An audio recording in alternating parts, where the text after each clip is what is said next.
हम लोग कर रहे थे लिविंग वर्ल्ड, हमारा टॉपिक चल रहा था लिविंग वर्ल्ड। हमने आपको बताया था लिविंग वर्ल्ड में बहुत सारे करेक्टर होते हैं। जैसे कुछ करेक्टर के नाम गिना रहा हूं, ग्रोथ, रिप्रोडक्शन, ठीक है ना, उसके अलावा metabolism, interaction, self regulation, self organisation, evolution, ठीक है ना, उसके अलावा इमरजेंस, उसके अलावा क्या होता है, बहुत सारी ऐसी प्रॉपर्टीज है, कॉन्शियसनेस, ठीक है ना, रिस्पॉन्स करना, चेतना, इसको बोलते हैं कॉन्शियसनेस। तो ऐसी बहुत सारी प्रॉपर्टीज हैं जो लिविंग्स में पाई जाती हैं। They are the characteristic feature of living. पर क्या होता है, इसके अलावा कैरेक्टरिस्टिक फीचर तो सारे हैं पर डिफाइनिंग फीचर सारे नहीं है। इसमें से ज्यादातर फीचर डिफाइनिंग है और कुछ फीचर नॉन डिफाइनिंग है। नॉन डिफाइनिंग फीचर में बताया था कि नजर ना हटे, नजर, NGR, N for non defining feature, G for और R फॉर। अच्छा, जो ग्रोथ थी वो नॉन डिफाइनिंग फीचर क्यों बनी? क्योंकि उसमें कोई ना कोई अपवाद होगा। क्या अपवाद था? कि ये नॉन लिविंग में भी होता है, कि ये नॉन लिविंग में भी होता है, ठीक है ना। अच्छा, रिप्रोडक्शन का क्या अपवाद था? कुछ लिविंग में भी नहीं होता, सारे लिविंग में नहीं होता। जैसे आपकी वर्कर भी, जैसे आपका म्यूल, जैसे कुछ ह्यूमन कपल है हमारी सोसाइटी में, उनके बेबीज नहीं है, तो इसका मतलब देखो, क्या वो लिविंग नहीं है? क्या उनको लिविंग डिफाइन नहीं करेंगे? है ना, इसीलिए क्या होता है, ये नॉन डिफाइनिंग फीचर बन गया। उसके अलावा मैंने बताया था यूनिसेलुलर में ग्रोथ एंड रिप्रोडक्शन क्या दोनों अलग अलग घटनाएं हैं? नहीं, दोनों एक दूसरे के पर्यायवाची यानी सिनोनिम्स है। जबकि हम लोगों में, हम जैसे मल्टीसेलुलर जीवों में और प्लांट में क्या होता है, उसमें दोनों एक्सक्लूसिव इवेंट है। ये अलग है ग्रोथ और रिप्रोडक्शन अलग है। याद आया कि नहीं आया? अच्छा, यूनिसेलुलर की ग्रोथ को अपन देख सकते हैं कहां पे? माइक्रोस्कोप से। लेबोरेटरी में, लेबोरेटरी के लिए विट्रो टर्म यूज करोगे कि वीवो? विट्रो, वीवो मतलब बॉडी में, विट्रो मतलब लैब में। तो लैब में यानी विट्रो में करके देख सकते हैं, उसको कल्चर मीडियम में ग्रो कराओ और वो तेजी से 1 से 2, 2 से 4, 4 से 8, 8 से 16 और उसके बाद माइक्रोस्कोप से देख लो, तो ये हमें पता चल जाएगा कि उसमें ग्रोथ हुई है कि नहीं। समझ में आई बात? अच्छा, प्लांट में अनलिमिटेड ग्रोथ होती है और जनरली इंडिटरमिनेट होती है और लाइफ टाइम तक होती है, इसीलिए हम बोल सकते हैं कि उसमें क्या होता है, ओपन फॉर्म ऑफ ग्रोथ होता है। और मैंने बताया भी था आपको कि उसमें इसका कारण क्या था, प्रेजेंस ऑफ मेरिस्टेमेटिक टिश्यू। और कल हमने क्वेश्चन भी किए थे इन पर बेस्ड, सारे क्वेश्चन देखो थे, और कुछ क्वेश्चन ऐसे थे जहां फंस रहे थे क्योंकि इतने क्लोज ऑप्शन बनाए जाते हैं कि आपका दिमाग वहां पे कंफ्यूज हो जाए, पर हम सारे क्वेश्चन आपको कराएंगे, राइट। उसके अलावा फिर एक रिप्रोडक्शन में भी हम लोग ने कुछ क्वेश्चन किए थे। रिप्रोडक्शन कितने प्रकार का होता है? 2, सेक्सुअल और एसेक्सुअल। एसेक्सुअल में जो बच्चे बनते हैं ना, उसमें 2 पेरेंट की आवश्यकता नहीं है, इट मे बी यूनिपेरेंटल, एक ही पेरेंट की आवश्यकता होती है। गैमेट बन भी सकता है, नहीं भी बन सकता है, ठीक है ना। कभी जाइगोट नहीं बनेगा, कभी फर्टिलाइजेशन नहीं होगा और इस तरह से ऑर्गेनिज्म बन जाएगा। जो ऑर्गेनिज्म बनेगा वो बिल्कुल आपस में समान होगा और मम्मी पापा के भी बिल्कुल समान होगा, लेकिन हमारे साथ तो ऐसा नहीं है, because we are the product of the sexual reproduction. जो सेक्सुअली रिप्रोड्यूसिंग ऑर्गेनिज्म होते हैं वो डिफर हो जाते हैं। मैं और मेरी बहन, मैं और मेरा भाई, ठीक है ना, या 2 भाई या 2 बहनें, क्या एग्जैक्टली सेम होते हैं? नहीं। क्यों नहीं सेम है? क्योंकि वेरिएशन आ गया। वेरिएशन क्यों आया? क्रॉसिंग ओवर के दौरान। क्रॉसिंग ओवर का दूसरा नाम रिकॉम्बिनेशन। नए कॉम्बिनेशन हमेशा तैयार हो जाते हैं, ठीक है ना। इतनी बातें क्लियर? फिर हमने आपको एसेक्सुअल के कुछ टाइप बताए थे। बताओ ट्रू रीजेनरेशन किसमें होता है? True regeneration planaria.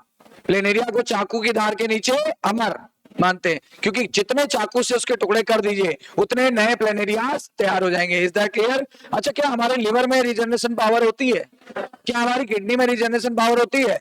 अच्छा, क्या हमें एक सर्टेन एज तक ग्रोथ होगी, उसके बाद कभी नहीं होगी? आंसर आएगा सर्टेन एज तक होती है, पर उसके बाद ऐसा नहीं कह सकते कभी नहीं होगी। हमारी हाइट नहीं बढ़ेगी, पर अगर हमें चोट लग जाए तो वो रिपेयर होगा। Is that clear? देखो, पूरी चीजें एनसीईआरटी की याद हो गई। आगे बढ़ते हैं हम लोग। आज का करेक्टर है क्या? मेटाबॉलिज्म। आज का करेक्टर है मेटाबॉलिज्म। तो मेटाबॉलिज्म के बारे में मैं आपको पहले आइडिया दे देता हूं, फिर एनसीईआरटी से पढ़ेंगे, ठीक है। सेल है, सेल के अंदर क्या है? बहुत सारे मॉलिक्यूल। चूंकि सेल लिविंग है तो इन मॉलिक्यूल को अपन क्या बुलाएं? बायोमॉलिक्यूल। बताओ, सेल लिविंग है कि नॉन लिविंग? तो उसके अंदर जो मॉलिक्यूल है हम उसे क्या बुलाएं? बायोमॉलिक्यूल बुलाएं। ये बायोमॉलिक्यूल कुछ छोटे हैं, कुछ बड़े। छोटे वाले का नाम दो। माइक्रोमॉलिक्यूल। बड़े वाले का नाम दो। बिल्कुल सही, मैक्रोमॉलिक्यूल, है ना। आपको इनका मॉलिक्यूलर वेट भी पता है। जिनका मॉलिक्यूलर वेट बताओ 18 से 800 डाल्टन से कम है, ठीक है ना, वो क्या है? और जिनका उससे ज्यादा है वो क्या है, मैक्रो। पता है कि नहीं पता है? जो मोनोमेरिक फॉर्म में है वो माइक्रो, जो पॉलीमेरिक फॉर्म में है वो macro. Is that clear? Clear हो गई सारी बात? अच्छा, फिर आपको बताया गया कि जो भी ये मॉलिक्यूल है ये निश्चित मात्रा में है, सर्टेन अमाउंट में है, दो कई कई भागों में डिवाइड किया गया, माइक्रो, मैक्रो, और सर्टेन अमाउंट में भी है। इनका मॉलिक्यूलर वेट भी अलग अलग है, इनकी प्रॉपर्टीज भी अलग अलग है, और एक मॉलिक्यूल लगातार दूसरे में बदलता है। हमने पढ़ा था ग्लाइकोलिसिस, ग्लाइकोलिसिस में ग्लूकोज किसमें बदल गया था? फिर हमने लिंक रिएक्शन पढ़ा था, तो बताओ पायरुविक एसिड किसमें बदल गया था? Acetyl coenzyme A. फिर बताओ एसिटाइल कोएंजाइम में किसमें बदल गया? CO2, CO2 में CO2 के रूप में निकल गया, और लास्ट प्रोडक्ट के रूप में ETS में क्या बना? वाटर। तो आप देख पा रहे हो कि glucose finally converted into CO2 and water, and this pathway is known as respiratory pathway. और ये कभी सिंगल स्टेप में नहीं होता, मल्टी स्टेप, छोटे छोटे स्टेप्स में होता है, इसीलिए इनको मेटाबॉलिक पाथवे बोलते हैं। And each step is catalysed by enzyme, and this is known as metabolic reaction. ये जो केमिकल चली ना, ये जो केमिकल कन्वर्ट हुआ, एक केमिकल दूसरे में, दूसरा केमिकल तीसरे में, तीसरा केमिकल चौथे में, this is known as metabolic pathway. और अगर सिंगल स्टेप को देख रहे हो तो मेटाबॉलिक रिएक्शन। मेटाबॉलिक पाथवे मतलब पूरा ग्लूकोज से CO2 और वाटर का बनना, what is this? Metabolic pathway. जबकि आप बताओ केवल ग्लूकोज से, ग्लूकोज को हमने तोड़ दिया, मान लो ग्लूकोज टूटा, एक स्टेप की बात करें तो वो क्या हो जाएगी? Metabolic reaction. ठीक है ना? और कुछ पाथवे लीनियर होते हैं, कुछ पाथवे साइक्लिक होते हैं, कुछ मेटाबॉलिक पाथवे लीनियर होते हैं। बताओ, चार नाम लूंगा, बताओ कौन सा लीनियर था? ग्लाइकोलिसिस, ETS और क्रेब्स साइकिल, और उसके बाद फिर लिंक रिएक्शन। ग्लाइकोलिसिस भी लीनियर था, ठीक है ना, और लिंक रिएक्शन भी लीनियर था। बोलो, ठीक है ना? अच्छा, कौन सा साइक्लिक था? Krebs cycle. या आपने फोटोसिंथेसिस में एक और पढ़ा है, कौन सी? C3 साइकिल या केल्विन बेंसन साइकिल, और या फिर एक और साइकिल पढ़ी, C4 साइकिल या H स्लैग साइकिल। समझ में आई बात? तो व्हाट इज मेटाबॉलिज्म? समझ में आया? हमारे सेल के अंदर उपस्थित बायोमॉलिक्यूल एक दूसरे में बदल रहे हैं, इसी बदलाव को, इसी केमिकल रिएक्शन को हम लोग क्या बुलाएंगे? Metabolic reaction. ऐसी हजारों metabolic reaction at A time चल रही है, ऐसी 5000 रिएक्शन शरीर में लगभग चल रही है, और इन सबको मिला लो तो बोलेंगे मेटाबॉलिज्म। क्या बुलाएंगे? मेटाबॉलिज्म। एक बार मैं जरा पढ़ रहा हूं, रुको।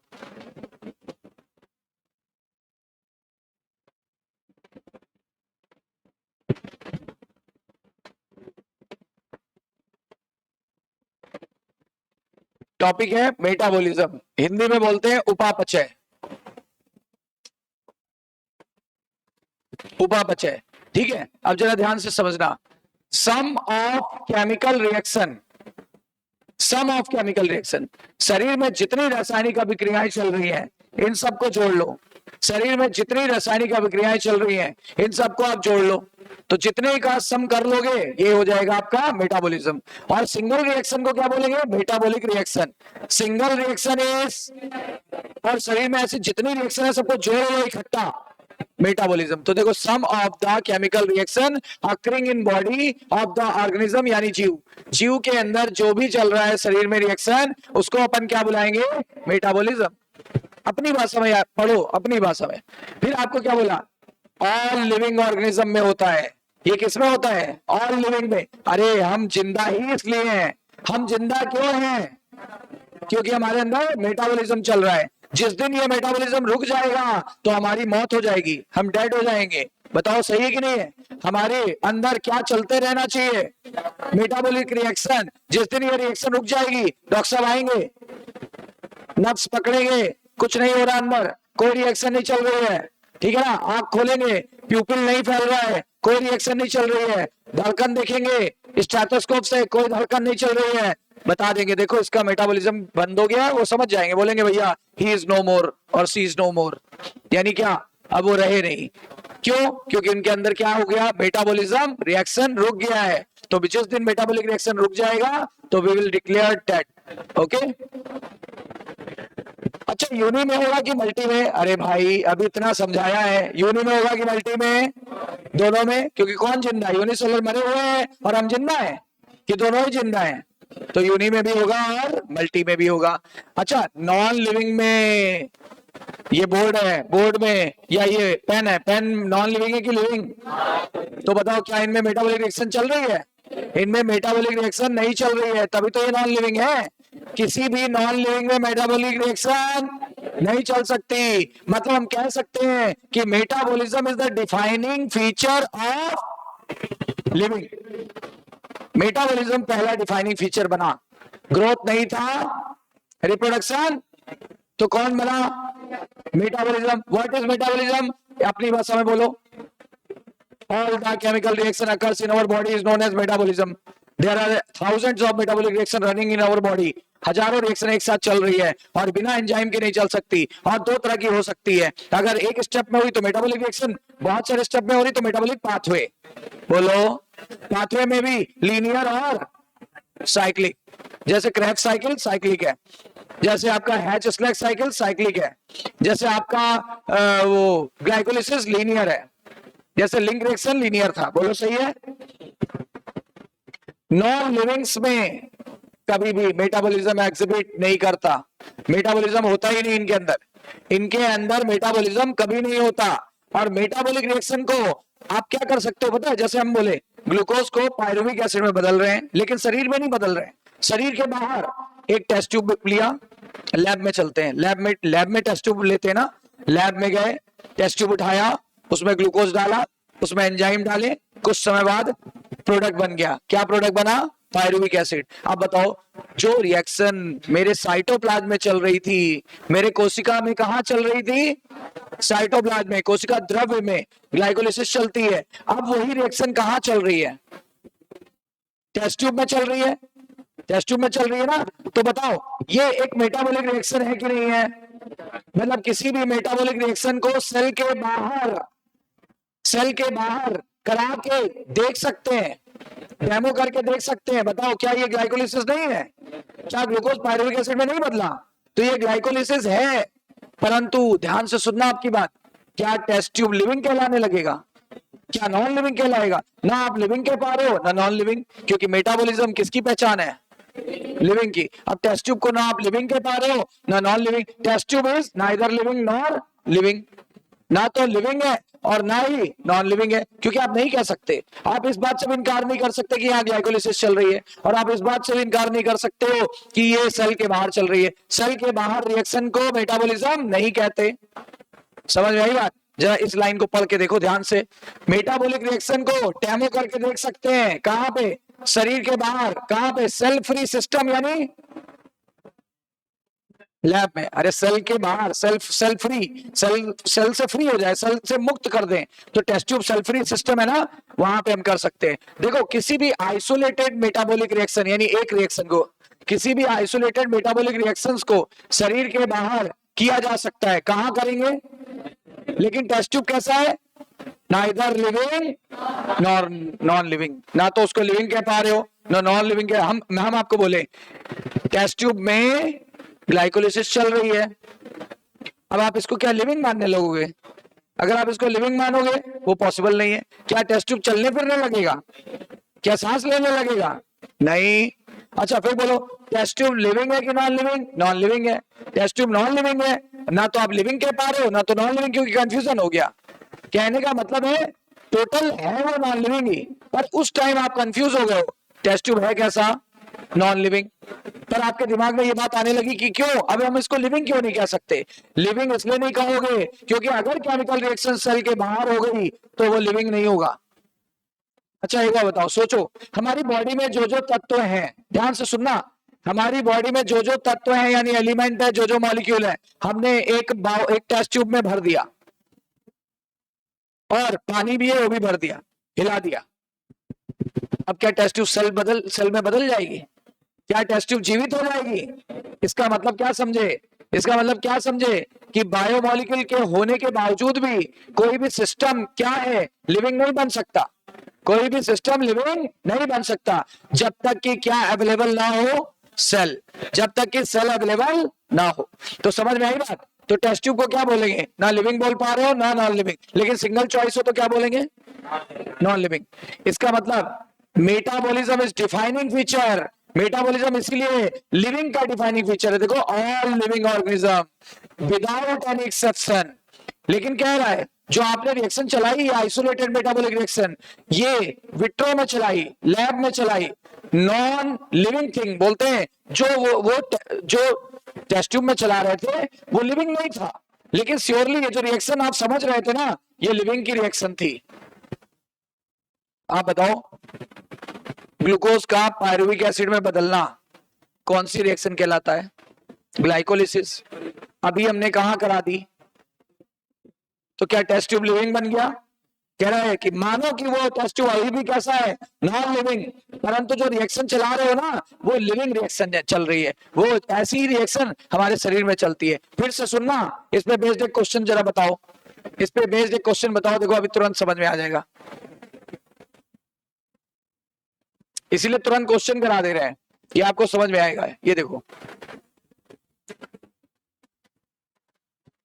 पहले तो ये क्वेश्चन बताओ, what is illustrated by, NCERT की डायरेक्ट लाइन नहीं है, लेकिन इसको समझो जरा।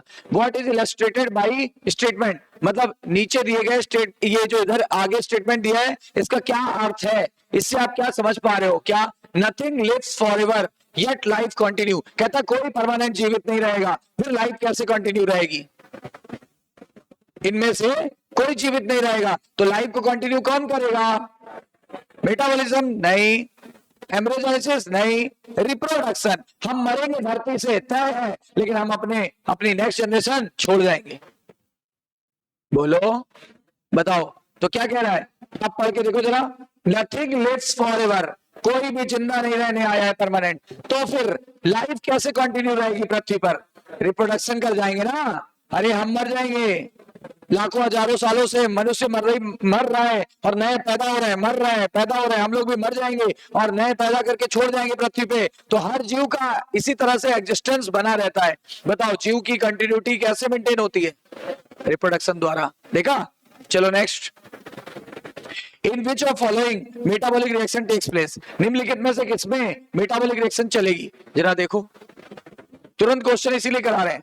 लिविंग ऑर्गेनिज्म में केवल लिविंग ऑर्गेनिज्म में, लिविंग में और नॉन लिविंग दोनों में ये तो हो ही नहीं सकता। अभी क्या बताया था? लिविंग में होती है, नॉन लिविंग में नहीं होती। आइसोलेटेड सेल फ्री सिस्टम में करा सकते हैं, तो बताओ बोथ। अब आ गया, बताओ इससे क्या पता चला? फिर से सुन लो, मेरा जो कंफ्यूजिंग पॉइंट था ना आप लोगों का, अगर हम किसी मेटाबॉलिक रिएक्शन को चलाना चाहें तो क्या सेल फ्री सिस्टम में चला सकते हैं? क्या उसे लिविंग रिएक्शन कह सकते हैं? यस। क्या लिविंग रिएक्शन कह सकते हैं? यस। देखो, आइसोलेटेड मेटाबॉलिक रिएक्शन को हमने आइसोलेटेड सेल फ्री सिस्टम में जो रिएक्शन चल रही थी उसको मेटाबॉलिक रिएक्शन कहा है, और वो एक लिविंग रिएक्शन है। लेकिन क्या टेस्ट ट्यूब को लिविंग कह सकते हैं? क्या टेस्ट ट्यूब को लिविंग कह सकते हैं? आंसर आएगा नहीं, टेस्ट ट्यूब को लिविंग नहीं कह सकते। समझ आ गई सारी बात? Next question, metabolism can be best defined as, बताओ। अब बताओ, आपके सामने क्वेश्चंस है, पढ़ लो आराम से। हाँ देखो, the sum of total all the chemical reaction only occurring in body, only occurring in body. बोलो सही है ना? क्लियर है? पहला हो नहीं सकता, लिखा है process in which chemical is formed inside the body. केवल बनते थोड़ा ना, टूटते भी तो हैं, कुछ बनेंगे कुछ टूटेंगे, गलत हो गया। The process in which chemical is destroyed in the body, देखो टूटने वाली बात कह दी, पहले एनाबॉलिक बात तो कह दी, फिर कैटाबॉलिक बात कह दी, जबकि होती कैसी है? दोनों, एनाबॉलिज्म प्लस कैटाबॉलिज्म बराबर मेटाबॉलिज्म, उपापचय बराबर उपचय प्लस अपचय हिंदी में। बोलो सही है? तो इसका मतलब ये भी नहीं हो सकता ये एनाबॉलिक की तरफ इशारा कर रहा है, ये कैटाबॉलिक की तरफ इशारा कर रहा है, और कह रहा है दोनों को सम कर लो, दोनों को सम कर लो और केवल बॉडी में चलनी चाहिए। सही कह रहा है। कॉम्प्लेक्स कंस्ट्रक्शन प्रोसेस ओनली, नहीं, गलत हो गया। राइट? इस पर बेस कुछ और भी क्वेश्चन दिया है इधर। चलो एनीवे, अब आगे टॉपिक बढ़ते हैं, आगे पढ़ते हैं। समझ में आया? अब आप क्लियर कर पा रहे किस तरीके से क्वेश्चन ट्विस्ट किए जाते हैं? बोलो क्लियर? हमारे सेल में क्या है बताओ? बायोमोलिक्यूल। कितनी क्लास को बिलोंग करते हैं? 2, माइक्रो और कुछ मोनोमेरिक फॉर्म में है तो कुछ पॉलीमेरिक फॉर्म में। हमारे शरीर में एक घटना देखी गई। इस घटना में क्या देखा गया कि एक केमिकल दूसरे में, दूसरा केमिकल तीसरे में लगातार बदल रहा है। इसी बदलाव को, इस बदलाव के दौरान कुछ बॉन्ड टूट रहे हैं, कुछ बॉन्ड बन रहे हैं। बॉन्ड टूटने को कैटाबोलिज्म, बॉन्ड बनने को एनाबोलिज्म, दोनों को मिला लो तो मेटाबॉलिज्म। कितनी बार ये बातें मैंने बताई हैं। तो वही इसमें लिखा हुआ है, क्या सेल फ्री सिस्टम में मेटाबॉलिक रिएक्शन करा के देखी जा सकती है? यस या नो में जवाब दो। यस। क्या उसे लिविंग रिएक्शन कहेंगे? यस। लेकिन क्या जिस सिस्टम में करा रहे होंगे टेस्ट ट्यूब, क्या वो लिविंग कहलाएगा? नहीं कहलाएगा। सही है ना? वरना पता है अगर ऐसा हो जाता तो पता है क्या होता, हमारे केमिकल जब हम लोग मरते सारे केमिकल निकाल लेते और उसके बाद टेस्ट ट्यूब में डाल देते और उसके बाद टेस्ट ट्यूब में मरने के बाद फिर से हम तैयार, फिर तो अमर हो जाते हैं। यही काम तो इंसान नहीं कर सकता, यही काम इंसान नहीं कर सकता। तभी तो कहते हैं कि हमें सुपर नेचुरल पावर ने बनाया है, खुदा ने, भगवान ने, ठीक है ना? क्योंकि सुपर नेचुरल पावर ही ऐसा काम कर सकती है, राइट? अच्छा, अब एक प्रॉपर्टी आ रही है कॉन्शियसनेस। जरा ध्यान से सुनना, ये भी बड़ी इंपॉर्टेंट प्रॉपर्टी है। आपको पता है अब तक की सबसे कॉम्प्लेक्स और सबसे obvious property, most obvious and most complex property, NCERT की पहली लाइन है, एनसीईआरटी की कॉन्शियसनेस की पहली लाइन है कि देखो क्या लिखा है, it is most obvious and chemically complex property. देखो लिखा होगा कॉन्शियसनेस में, देखो पहली लाइन में है, बीच में पैरा होगा, बीच में सेकंड पैरा, सेकंड पैरा की पहली लाइन, अरे second para, most obvious and technically complicated reaction of all the living organism है। सेकंड पैरा में देखो है, सेकंड पैरा की पहली लाइन, अरे सेकंड पैरा वो ऊपर वाला, सेकंड पैरा नहीं दिख रहा है आपको भाई? क्या कहां से आए हो आप? सेकंड पैरा की पहली लाइन दिया हुआ है साफ साफ, मतलब हमें लगता है पैरा में नहीं जान रहे हो आप लोग। तो कॉन्शियसनेस इज द, कॉन्शियसनेस जो है ये बहुत ही ऑब्वियस और टेक्निकली कॉम्प्लिकेटेड फीचर है। ये देखो हाईलाइट किया हमने, टेक्निकली कैसा है, टेक्निकली कॉम्प्लिकेटेड क्वेश्चन आया हुआ है और यहां से क्वेश्चन दो बार आ चुका है और दोनों बार बच्चे का गलत हुआ, क्योंकि लाइनें ही तो नहीं याद रहती। एनसीईआरटी को लाइनों का ही तो हेर फेर किया जाता है। बताओ जितनी भी प्रॉपर्टी अपन पढ़ेंगे उसमें सबसे ज्यादा ऑब्वियस और टेक्निकली कॉम्प्लिकेटेड प्रॉपर्टी कौन सी है? कॉन्शियसनेस। तो ये most obvious and technically complicated feature है। ये देखो most obvious and technically complicated feature है। इस लाइन को हम छोड़ ही नहीं सकते क्योंकि यहीं से क्वेश्चन आया हुआ है और फिर आएगा, फिर गलत होगा। एनसीईआरटी की लाइन टू लाइन आती है इन चैप्टरों से जो हम लोग पढ़ रहे हैं, लाइन टू लाइन, बिल्कुल इग्नोर नहीं कर सकते इसको, ठीक है ना? अब देखो क्या है, किसमें होगी है? अब हम सारी बातें ऑल लिविंग के लिए ही बोलेंगे। क्यों बोलेंगे? क्योंकि अब हम डिफाइनिंग फीचर पे आ चुके हैं कि नॉन डिफाइनिंग। बताओ पहला डिफाइनिंग फीचर अभी तक अपन ने क्या पढ़ा? मेटाबॉलिज्म। और सेकंड डिफाइनिंग फीचर कौन सा पढ़ रहे हैं? कॉन्शियसनेस। कॉन्शियसनेस को हिंदी में बोलते हैं चेतना। क्या होता है कॉन्शियसनेस? हमने आपको जरा सा हिंट दिया था, हम बोले हम इस बोर्ड को बोलते हैं ऐसा है, मतलब मैं इस पे गुस्सा हूं। अब मैं इस पे गुस्सा हूं तो मैं क्या बोलूंगा? मैं तोड़ दूंगा, तुम्हारे हाथ पैर तोड़ दूंगा, हड्डी पसली चूर कर दूंगा और तुम्हारे ऐसी की तैसी, और दो चार उसको उल्टी सीधी बातें बोल दी। क्या ये रिस्पॉन्स करेगा? क्या इसमें चेतना है? क्या ये कॉन्शियस है? लेकिन यही बात मैं किसी व्यक्ति से बोल दूं कि तुम्हारी हड्डी पसली तोड़ दूं, कहेगा तोड़ के दिखाओ, तुम्हारे दम है ना? हम बोले एक थप्पड़ मारेंगे, कहेगा दो थप्पड़ हम मारेंगे। बोलो रिस्पॉन्स करेगा। मतलब जो रिस्पॉन्स नहीं कर रहा है उसके अंदर चेतना नहीं है या कॉन्शियसनेस नहीं है। मतलब अब समझो, इस बात को ध्यान से समझो। ये क्यों obvious and technically complicated property बोली गई? क्योंकि ये बहुत बहुत बहुत ज्यादा यूनिक प्रॉपर्टी है। आप पता है, एक अमीबा लो, एक अमीबा ले लेते हैं यहां पर,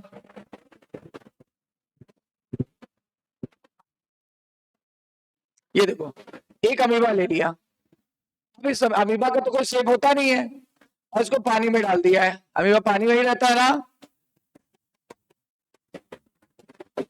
और हमने क्या किया ना, इधर लाइट डालनी चालू की, हाई लाइट डालनी चालू की, हाई इंटेंसिटी की लाइट।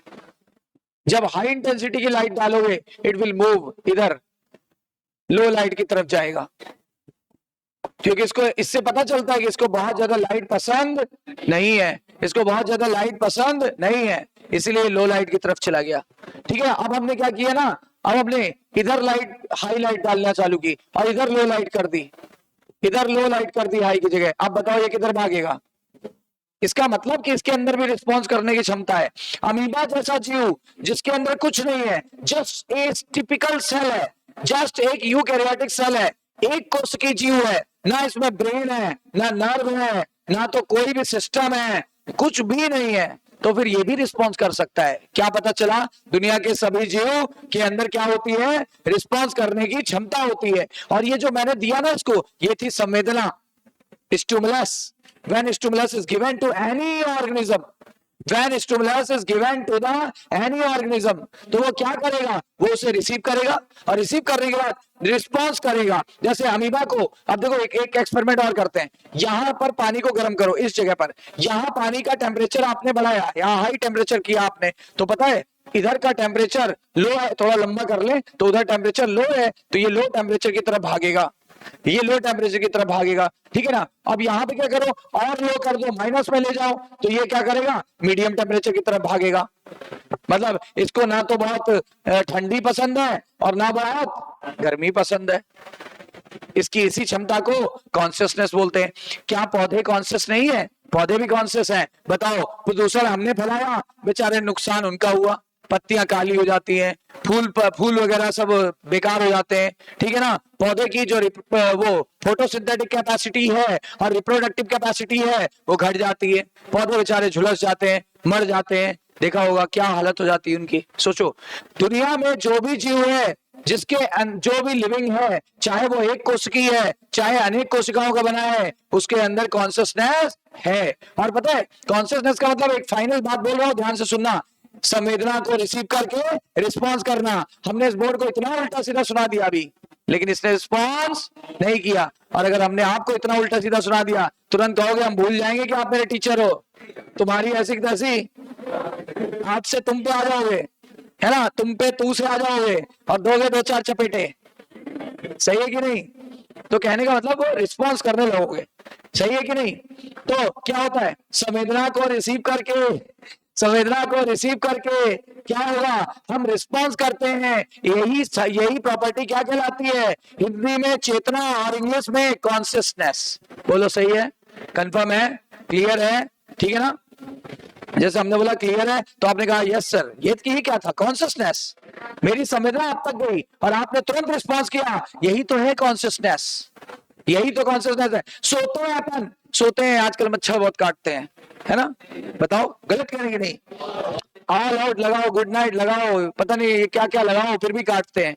मतलब गुड नाइट पे बैठ के ही डांस करेंगे, अच्छा बेटा सर आएंगे, आ रहे है ना? तो देखो क्या आया, अभी राती को मुझे बहुत काट लिया, ये देखो इधर दर्द है ना, दो लगाए थे जबकि। तो क्या हुआ, अब काटा तो हाथ गया यहाँ, जहां काटेगा वहीं हाथ जाएगा ना। सोते समय भी सेल बॉडी कॉन्शियस है, बोलो, सोते समय भी बॉडी कॉन्शियस है।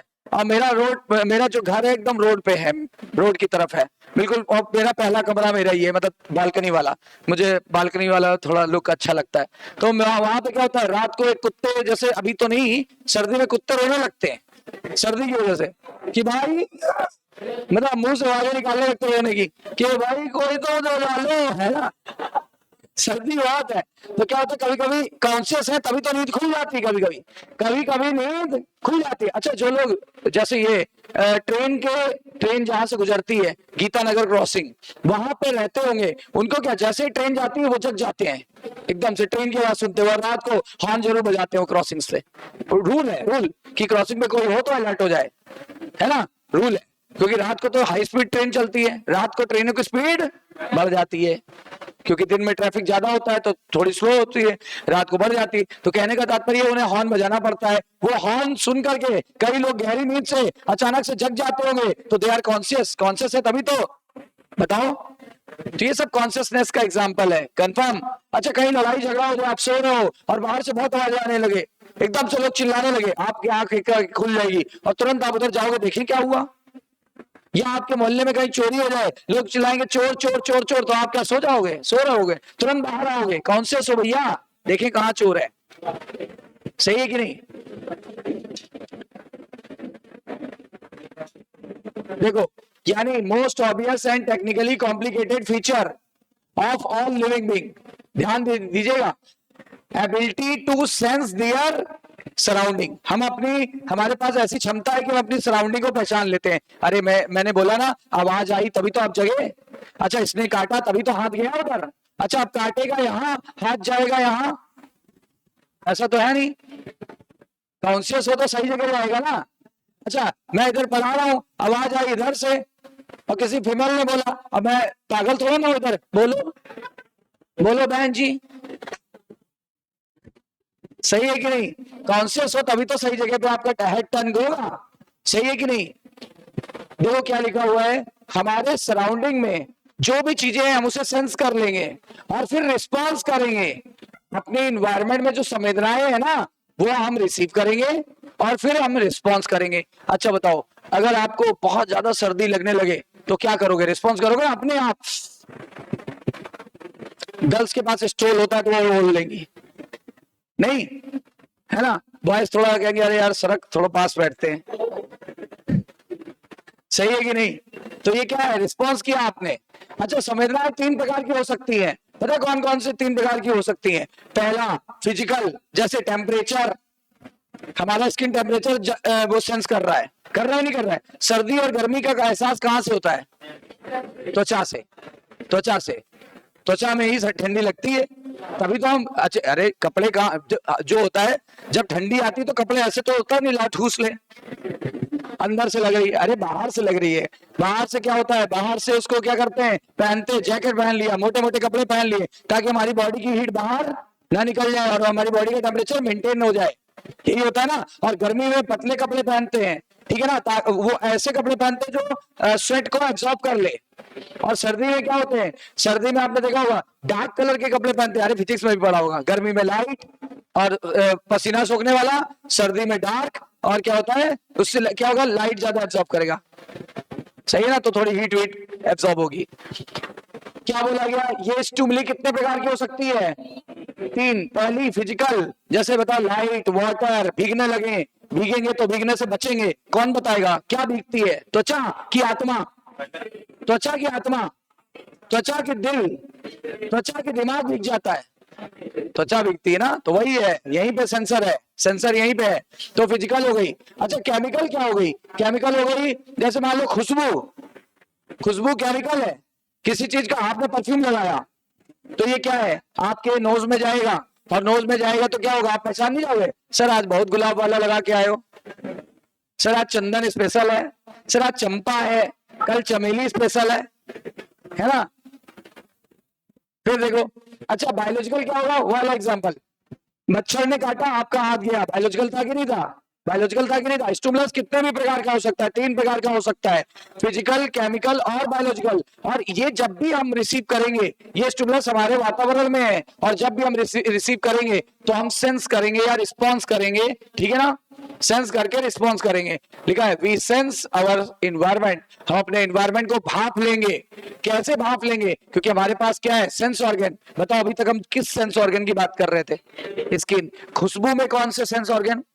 अच्छा, और क्या हुआ? आपने मोमोज खाए, अब बताओ क्या ये भी क्या हुआ? ये भी तो सेंस ऑर्गन है। कहां पे है? जीभ पे, तभी तो टेस्ट आया।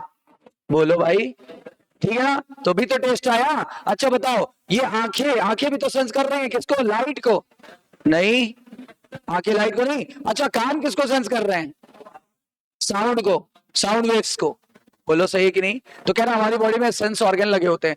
प्लांट भी रिस्पॉन्स करते हैं एक्सटर्नल फैक्टर से, जैसे लाइट से। बताओ फोटोट्रॉपिक मूवमेंट, बताओ। अच्छा, रूट, ग्रेविटी, रूट जो है वाटर की तरफ भागता है। टेम्परेचर भी वो मायने रखता है। तभी देखा होगा, ज्यादा धूप हो जाए, ज्यादा टेम्परेचर हो जाए, पौधे विल्ट कर जाएंगे, झुलसा जाएंगे, होता है। उसके अलावा पोल्यूटेंट का भी असर पड़ेगा, सब मैंने आपको बताया अभी। अच्छा, दुनिया में कॉन्शियसनेस किसमें है? सभी में। कह रहे कहां से कहां तक, प्रोकैरियोट से लेके कॉम्प्लेक्स से कॉम्प्लेक्स यूकैरियोट तक, ये सब लोग अपने वातावरण को सेंस कर लेंगे और फिर रिस्पॉन्स करेंगे। इन्वायरमेंटल क्यूज का मतलब होता है इन्वायरमेंट में छुपे हुए संकेतों को, संकेत, इन्वायरमेंट में जो क्लू छुपे हुए हैं, इन्वायरमेंट में क्लू छुपे हुए हैं, वो सब हमारी सेंस ऑर्गन पहचान जाते हैं और पहचानने के बाद हमारी बॉडी सेंस कर जाती है। अच्छा बताओ गर्मी में क्या हो जाएगा, गर्मी में पसीना निकलने लगेगा तो हमें क्या समझ में आएगा, अरे यार बहुत गर्मी है, नहीं। अच्छा सर्दी में क्या होगा, सर्दी में हमें बहुत ज्यादा अनकंफर्ट होने लगेगा, पूरी बॉडी में ठंड लगेगी तो हमें क्या एहसास होगा, कपकपाने लगेंगे, हम लोग क्या कहेंगे, अरे यार बहुत सर्दी हो गई है, सर्दी बहुत ज्यादा है। किसने बताया, कोई आके आपको ये थोड़ा बताएगा भैया बहुत सर्दी है, 2 स्वेटर पहन के आइयो, बताओ ये कोई बोलेगा क्या, नहीं। एक स्वेटर पहन के आना, नहीं, कोई नहीं बोलेगा। आप अपने कंफर्ट जोन के हिसाब से आते हो, किसी को ज्यादा सर्दी लगती है, किसी को कम सर्दी लगती है, किसी के सेंस ऑर्गन ज्यादा सेंसिटिव होते हैं, किसी के सेंस ऑर्गन कम सेंसिटिव होते हैं, बोलो सही है कि नहीं। अच्छा एक बार बताओ, एक वर्ड आता है फोटो पीरियड, फोटो पीरियड आप पढ़ चुके हो, लाइट एक निश्चित समय तक दी जाएगी तभी पौधे में फ्लावरिंग होगी, ये तो प्लांट के लिए पढ़ा था, लेकिन एनिमल में भी ऐसा ही होता है। अब एनिमल में फ्लावरिंग नहीं होती पर रिप्रोडक्शन तो होता है ना, बताओ ज्यादातर एनिमल रिप्रोड्यूस करते हैं, उसके उसमें भी लाइट के ड्यूरेशन का योगदान होता है, लाइट के ड्यूरेशन का योगदान होता है। तो बताओ फोटो पीरियडिज्म टर्म किसके लिए आएगा, फोटो पीरियड टर्म किसके लिए आएगा, फोटो पीरियड रिप्रोडक्शन को प्रभावित करता है, कहां पे, सीजनल ब्रीडर में, जो सीजन वाइज ब्रीड करते हैं, सीजनल ब्रीडर में, चाहे प्लांट हो चाहे एनिमल, प्लांट और एनिमल दोनों को प्रभावित कर रहा है। बताओ फोटो पीरियड किसको, आप क्वेश्चन सुनो, फोटो पीरियड किसको प्रभावित करता है, प्लांट ओनली और एनिमल ओनली या बोथ, और वो भी एक और कंटिन्यूअस ब्रीडर को प्रभावित करता है कि सीजनल ब्रीडर को प्रभावित, देखो 2 क्वेश्चन बने, बताओ फोटो पीरियड रिप्रोडक्शन को प्रभावित करता है in animal only, in plant only कि बोथ ए एंड बी, और फिर दूसरा question photo period affect the reproduction in continuous breeder, seasonal breeder, both A and B, none of this, हाँ both A and B सही नहीं होगा, क्या होगा, केवल सीजनल ब्रीडर, कंटिन्यूअस वाला नहीं होगा, राइट। अब देख रहे हो क्वेश्चन कैसे बन रहा है, क्वेश्चन समझ पा रहे हो, एनसीईआरटी में क्वेश्चन कैसे तोड़ेंगे और एग्जामिनर कैसे बनाएगा ये मैं आपको सिखा रहा हूं, ठीक है ना। जितने भी ऑर्गेनिज्म होते हैं वो अपनी बॉडी में जो भी केमिकल प्रवेश कर रहे हैं वो पहचान जाते हैं, पहचान जाते हैं। जैसे एक बात बताओ, बदबू आने लगे यहाँ पे तो हम लोग को लगेगा नहीं अरे सर ये क्या आ रहा है, कैसी बदबू सी आ रही है, या कैसी कुछ जला जला सा महसूस हो रहा है, नहीं बोलते। अगर कहीं पे कुछ जला जला मान लो वायर है, शॉर्ट सर्किट हुआ तो क्या होगा, आप नहीं कहोगे कि सर ये कहां से जली जली से वो स्मेल आ रही है, होता है कभी कभी, है ना। या फिर मान लो कोई पंखा है जल गया, शॉर्ट सर्किट हो गया, जली जली से स्मेल आएगी, आप तुरंत भाप लोगे। कोई भी एनिमल होगा सब अपने एनवायरनमेंट में जो केमिकल्स हैं उसको पहचान लेते हैं। अच्छा बताओ एक बार बताओ, जो कीड़े मकोड़े होते हैं उनको कैसे पता चल जाता है कि यहाँ पर ये फूल है, फूल में क्या है, खुशबू है, वो सूंघ करके वहां पहुंच जाते हैं। इसीलिए याद करो जो फूल होते हैं वो कलरफुल होते हैं, प्लस उनके अंदर क्या होता है, अट्रैक्ट करने के लिए जूस होता है, जूस, फूलों के जूस को बोलते हैं मकरंद, हिंदी में, इंग्लिश में बोलते हैं नेक्टर, नेक्टर या मकरंद, वो उन्हें लुभाते हैं। और साथ ही खुशबू, गुलाब का देखो फूल खुशबूदार होता है, चमेली का फूल खुशबूदार, चंपा का फूल खुशबूदार, और भी फूल खुशबूदार होते हैं। खुशबू से ये अट्रैक्ट होते हैं, अट्रैक्ट होने से पहुंचेंगे तो पॉलन ग्रेन चिपकेगा, फिर जब ये दूसरे फूल पे जाएंगे पॉलन ग्रेन ट्रांसफर हो जाएगा, पॉलन ग्रेन का ट्रांसफर हो जाना क्या कहलाता है, परागण, हिंदी में परागण, इंग्लिश में पॉलिनेशन। इससे पॉलिनेशन की प्रक्रिया आसान हो गई कि मुश्किल, आसान हो गई ना। देखो जितने भी जीव हैं सब अपने अंदर जो केमिकल जा रहे हैं उसको वो पहचान लेते हैं, हम भी या कोई भी एनिमल, ठीक है ना। देखो लिखा all organism handle chemical entering their body, handle कर लेते हैं। अच्छा कैसे, इसका क्या मतलब है, इसका ये भी मतलब समझ लो। नीम जो है वो हमारा भोजन नहीं है, नीम खाते हैं कुछ लोग, वो दवा है, लेकिन नीम हमारा भोजन नहीं। कभी सुना है कि आज हमारे नीम का साग बनाओ, आज नीम का साग और चने की रोटी खाई हमने, सरसों दा साग और चने की रोटी तो सुना था, है ना, लेकिन ये तो नहीं हमने सुना, या मक्के की रोटी, अरे जो च्वाइस हो आपकी, मक्का नहीं मिल रहा है तो सरसों की उसकी भी चलेगी, है ना।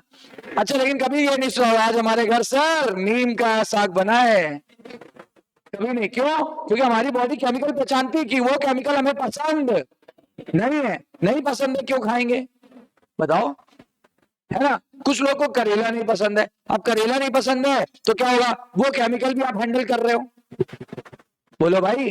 कुछ लोगों को कद्दू नहीं पसंद है तो ये क्या है, केमिकल्स है ना सब, उसके केमिकल आप रिसीव नहीं कर रहे हो, तो इसी वजह से होता है। जितने भी जीव हैं सब जो केमिकल जा रहा है उसको हैंडल कर लेते हैं, हैंडल कर लेते हैं मतलब चाहेंगे तो खाएंगे, चाहेंगे तो नहीं खाएंगे। हम फाइनली क्या बोले, अच्छा बिना देखे बताना, बिना देखे बताना, हम अपने वातावरण के प्रति अवेयर हैं कि अनअवेयर? अवेयर। सारे जीव वातावरण के प्रति अवेयर है कि नहीं? अपने वातावरण में उपस्थित चेंजेस को लगातार हम पहचानते हैं कि नहीं पहचानते हैं?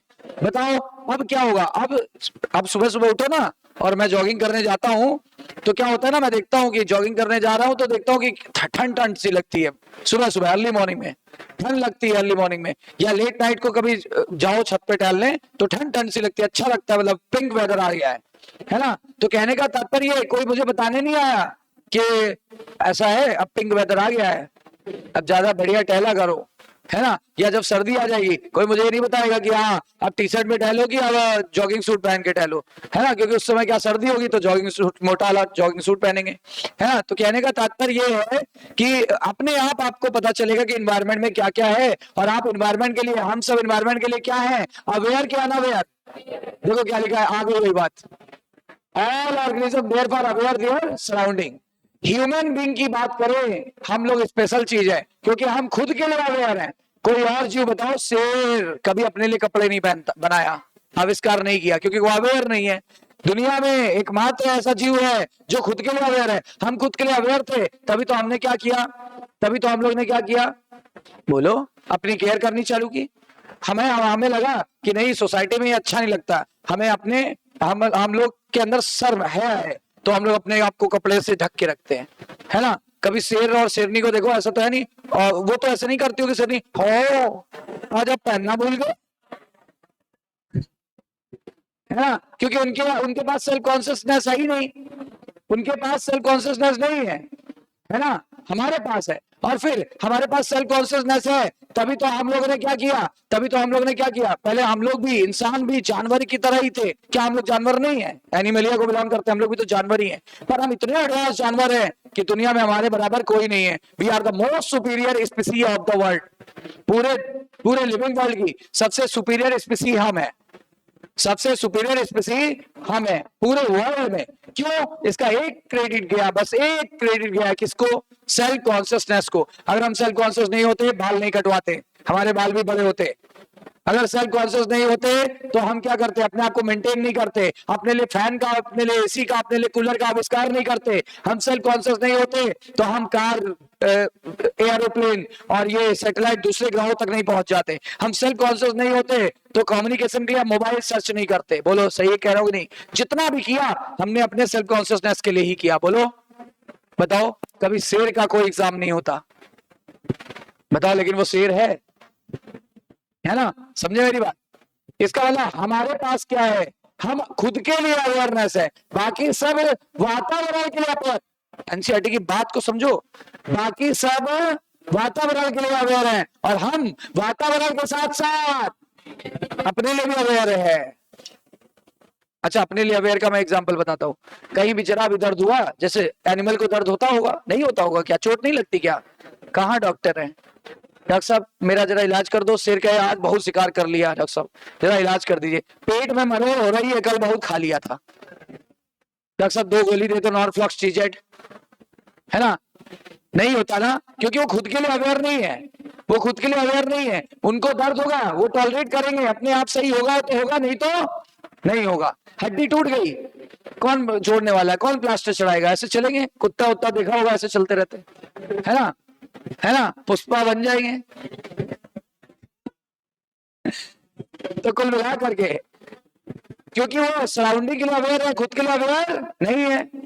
हम लोग क्या, जरा भी कुछ भी हुआ हम तुरंत पहुंच जाएंगे डॉक्टर साहब के पास, क्योंकि हम खुद के लिए हो रहे। डॉक्टर साहब पता है आज बहुत दर्द हुआ पेट में, टॉलरेट नहीं हुआ, नींद नहीं आई, या 4 दिन नींद नहीं आई, डॉक्टर साहब कुछ तो दवा दे दो, बहुत टेंशन है, बीपी मेरा चेक कर लो बढ़ गया है, डायबिटीज चेक कर लो, भूख भूख ज्यादा लग रही है, भूख नहीं लग रही, दोनों होता है डायबिटीज के केस में, मेरा वेट लॉस बहुत तेजी से हो रहा है, डॉक्टर साहब चेक कर लो। बोलो सही कि नहीं? हम खुद के लिए अवेयर है, वो वातावरण के लिए अवेयर है, हम वातावरण के साथ साथ खुद के लिए अवेयर है। सेल्फ कॉन्शियस मत बोला करो, पहले पहले बोलो खुद के लिए अवेयर है, आप बोलो सेल्फ कॉन्शियस इंग्लिश में तो ज्यादा समझ में आएगा। तो हम क्या है, खुद के लिए भी कॉन्शियस हैं, ऐसा नहीं कि हम सराउंडिंग के लिए कॉन्शियस हैं, खुद के लिए नहीं। This is the one and only property of our species, and that is why we are the most superior species of the world, living world, right? अच्छा, इसीलिए कॉन्शियसनेस डिफाइनिंग प्रॉपर्टी है किसकी? लिविंग की। लेकिन जब बात आती है हम इंसानों की तो एक समस्या भी आ जाती है, बहुत डिफिकल्ट हो जाता है लिविंग स्टेट को डिफाइन कर पाना। लिविंग स्टेट को डिफाइन कर पाना बहुत डिफिकल्ट हो जाता है। क्या डिफिकल्टी आती है? सुनो, एक व्यक्ति का एक्सीडेंट हो गया और उसके ब्रेन में चोट लग गई। आपको पता है ना कि ब्रेन का टिश्यू यानी नर्व टिश्यू, उसके अंदर पता है मैच्योरिटी के बाद, मैं बता देता हूं, उसमें सेंट्रियोल गायब हो जाता है। एनिमल सेल में कोशिका विभाजन के लिए क्या चाहिए? सेंट्रियोल, स्पिंडल फाइबर बनाता है। अब हमारी नर्व की एक बहुत बुरी आदत, नर्व की बुरी आदत क्या है? जब नर्व मैच्योर होगा तो उसमें सेंट्रियोल गायब हो जाएगा, बाकी सब में रहता है। Nerve is the only cell जिसमें सेंट्रियोल मैच्योरिटी के बाद विलुप्त हो जाएगा। अब बताओ, इस समय हम सबके नर्व मैच्योर है कि मैच्योर? अब सेंट्रियोल गायब हो चुका है। अगर किसी का एक्सीडेंट हो गया तो अब पता है यहां सेल डिवीजन नहीं होगा, मतलब घाव नहीं भरेगा। एक बार नर्व में डैमेज हो गया, नर्व दोबारा रिपेयर नहीं होती। इसलिए एक व्यक्ति एक बार कोमा में चला गया, नहीं आता। क्रॉनिकल कोमा में चला गया, नहीं आता। कोमा में गया हुआ पेशेंट शायद ही बाहर है। मुन्ना भाई मूवी देखी होगी, उसमें एक नहीं था, वो क्या था उसका, जिसको अरे वो दाढ़ी जैसी रखे था, बहुत दाढ़ी बढ़ जाती थी, व्हील चेयर पे चलता था। अब मुझे इतना याद नहीं दे रहा था, देखा होगा, वो कोमा में चला गया था, हमेशा यूं बैठा रहता है, लेकिन मुन्ना भाई ने सही कर दिया था उसको, जादू की झप्पी देख करके। मेडिकल साइंस फेल हो गई थी, है ना? तो क्या नाम था? आनंद, आनंद, आनंद, राइट, आनंद था, है ना? आनंद, देखो आनंद भाई सही हो गए थे, केवल जादू की झप्पी देते देते। तो डॉक्टर भी आश्चर्यचकित हो गए थे पूरे वर्ल्ड के कि ये जादू की झप्पी देके सही हो जाएगा तो हमारा क्या होएगा भाई, है ना? हालांकि खुद उसको एक न्यूरोलॉजिकल डिसऑर्डर था, उसके अंदर केमिकल लोचा, एक वर्ड नहीं रहता उसमें, केमिकल लोचा यानी क्या? उसको उसके न्यूरोट्रांसमीटर गड़बड़ थे। न्यूरोट्रांसमीटर गड़बड़ होते हैं तो क्या होता है? व्यक्ति उस दुनिया में चला जाता है जो दुनिया एग्जिस्ट नहीं करती, यानी फॉल्स इल्यूजन। हमें लग रहा है मेरे बगल में तो गणेश जी खड़े हैं, मैं उनका हाथ मेरे ऊपर है, बेटा पढ़ाओ मस्त पढ़ाओ, हम देख लेंगे तुम्हारे ऊपर जो विपत्ति आ रही है। ये मुझे लग रहा है नहीं ऐसा, क्योंकि एक न्यूरोलॉजिकल डिसऑर्डर है, that is known as chemical लोचा। समझे? गांधी जी थे नहीं, लेकिन उसको महसूस होते थे, क्योंकि जितना वो पढ़ के जाता था, जितनी वो लाइब्रेरी में बुक पढ़ता था, तो उसको लगता था गांधी जी जवाब दे रहे हैं, जबकि उसकी मेमोरी में ही था वो। कुछ क्वेश्चन जब बाद में सही में पूछे गए तो वो एडजस्ट नहीं कर पाया, है ना? तो पता चला कि भाई ये तो ड्रग्स के, जो लोग ड्रग्स ज्यादा लेते हैं ना, उसमें ये घटनाएं हो जाती है, इसीलिए उसमें यही दिखाया गया है। देखो, जब बात आ जाती है इंसानों की, वो भी किस में? लिविंग स्टेट को डिफाइन करना बड़ा मुश्किल हो जाता है। किस वाले पेशेंट में? जो कहां पे है? कोमा में। कहां पे है? हॉस्पिटल में। और मशीनों से उसको हुकअप कर रखा है, क्योंकि उसका फेफड़ा नहीं काम कर रहा है, उसका हार्ट नहीं काम कर रहा है, उसका फेफड़ा नहीं काम कर रहा है। ये देखो, सपोर्टेड बाय मशीन यानी वेंटिलेटर से उसको जोड़ दिया गया है, और उसका हार्ट और उसका लंग काम नहीं कर रहा है, इसीलिए तो मशीन से रिप्लेस कर दिया गया है। देखो, कोमा में है, मशीन से हुकअप कर दिया गया है, हार्ट लंग मशीन से हुकअप कर दिया गया है, क्योंकि उसका हार्ट और उसका लंग काम ही नहीं कर रहा है, कोमा में चला गया, ब्रेन काम ही नहीं कर रहा है। अच्छा, ब्रेन डेड हो गया, the patient otherwise brain dead कह रहा है, ये आ गई बात, उसका ब्रेन डेड है भाई पेशेंट का, और वो अब तो non conscious, no self conscious कह रहा है। अगर सेल्फ कॉन्शियस नहीं है तो क्या लिखा है? Self conscious is not defining property of living being. Self conscious defining property है कि नहीं है? नॉन डिफाइनिंग, क्योंकि केवल हमारी है ना, औरों में तो होती नहीं। तो सेल्फ कॉन्शियसनेस देयरफॉर, ठीक है ना, is not defining property of living being. Such patient who can or never come back in normal life, देखो कभी वापस नहीं आएगा अपनी लाइफ में। अच्छा, एनसीईआरटी ने पूछा है क्या इसे लिविंग बोलेंगे कि नॉन लिविंग? अब आप बताओ, इसे लिविंग बोलेंगे कि नॉन लिविंग? बताओ भाई, कुछ क्वेश्चन पूछ रहे, अरे बाद में देख लेना। कुछ क्वेश्चन पूछा, क्या पूछा मैंने अभी? मैंने पूछा जो व्यक्ति कोमा में है हम इसे क्या माने, लिविंग माने कि नॉन लिविंग? आप लोग कह रहे हो नॉन लिविंग, कोई कह रहा है लिविंग।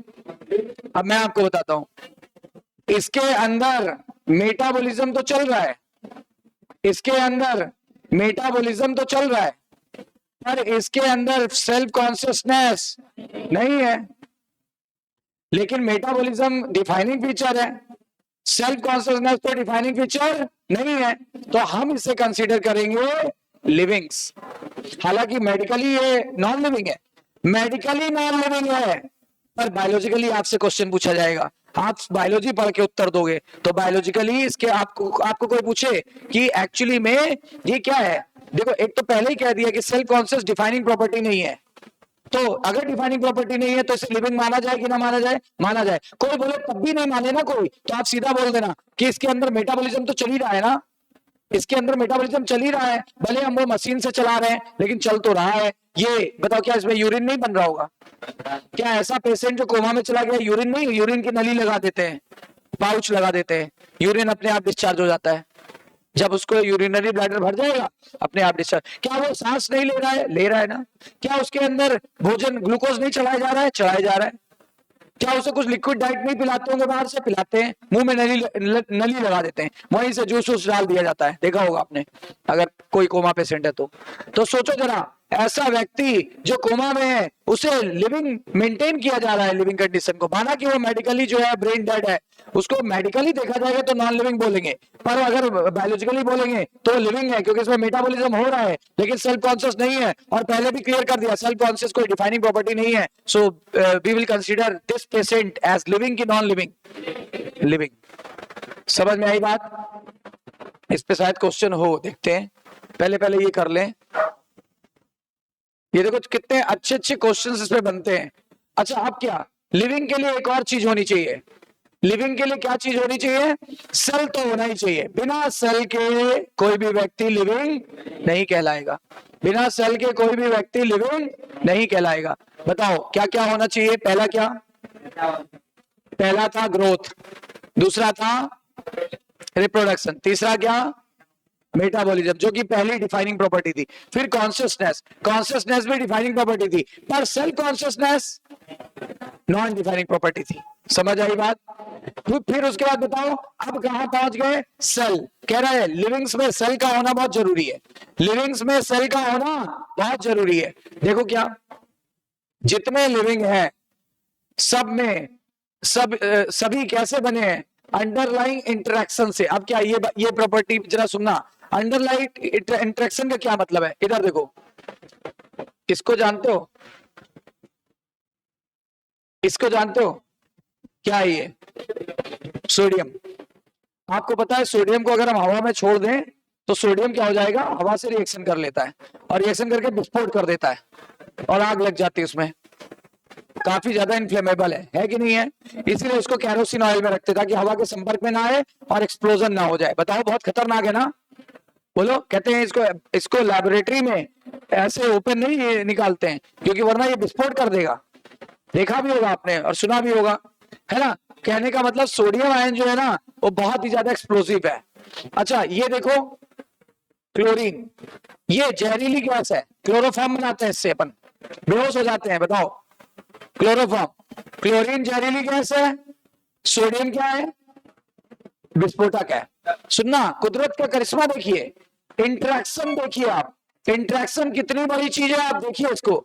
इसने इसके साथ दोस्ती कर ली, अभी दोनों अलग अलग थे, दोनों की प्रॉपर्टीज अलग अलग थी। बताओ सोडियम का क्या प्रॉपर्टी थी? विस्फोटक, रिएक्शन करके विस्फोट कर देगा। क्लोराइड की क्या प्रॉपर्टी थी? क्लोराइड जहरीली गैस थी। अब दोनों ने इंटरेक्शन कर लिया तो एक नई प्रॉपर्टी आ गई और पुरानी प्रॉपर्टी गायब हो गई। पुरानी प्रॉपर्टी गायब हो गई, नई प्रॉपर्टी आ गई और क्या बन गया जरा बताओ। NaCl घर के में खाने वाले नमक को बोलते कि नहीं बोलते? टेबल सॉल्ट है कि नहीं है? हर घर में टाटा नमक यूज होता है कि नहीं होता है? तो ये नमक में क्या होता है? NaCl। अच्छा NaCl का बताओ क्या विस्फोटक प्रॉपर्टी है? क्या नमक डालते हैं पता लगा, जैसे ही पैन में डाला भला ब्लास्ट, पता लगा हो गया सिलेंडर सहित, है ना? पानी गर्म करके भी नमक डाल लो, विस्फोट हो जाए तो बता देना। नहीं करेगा। आप कितना खौलते हुए पानी में नमक डाल दो, हम तो खौलते हुए पानी में तो लोग मम्मी लोग मिलाती हैं। कभी कहाँ विस्फोट हुआ? कोई घर दिखा दो जहां विस्फोट हो गया हो। अरे तवे पे भी डाल तो विस्फोट थोड़ा ना हो जाता है, तवे पे डाल तो मेल्ट हो जाता है, विस्फोट कहाँ हो जाता है?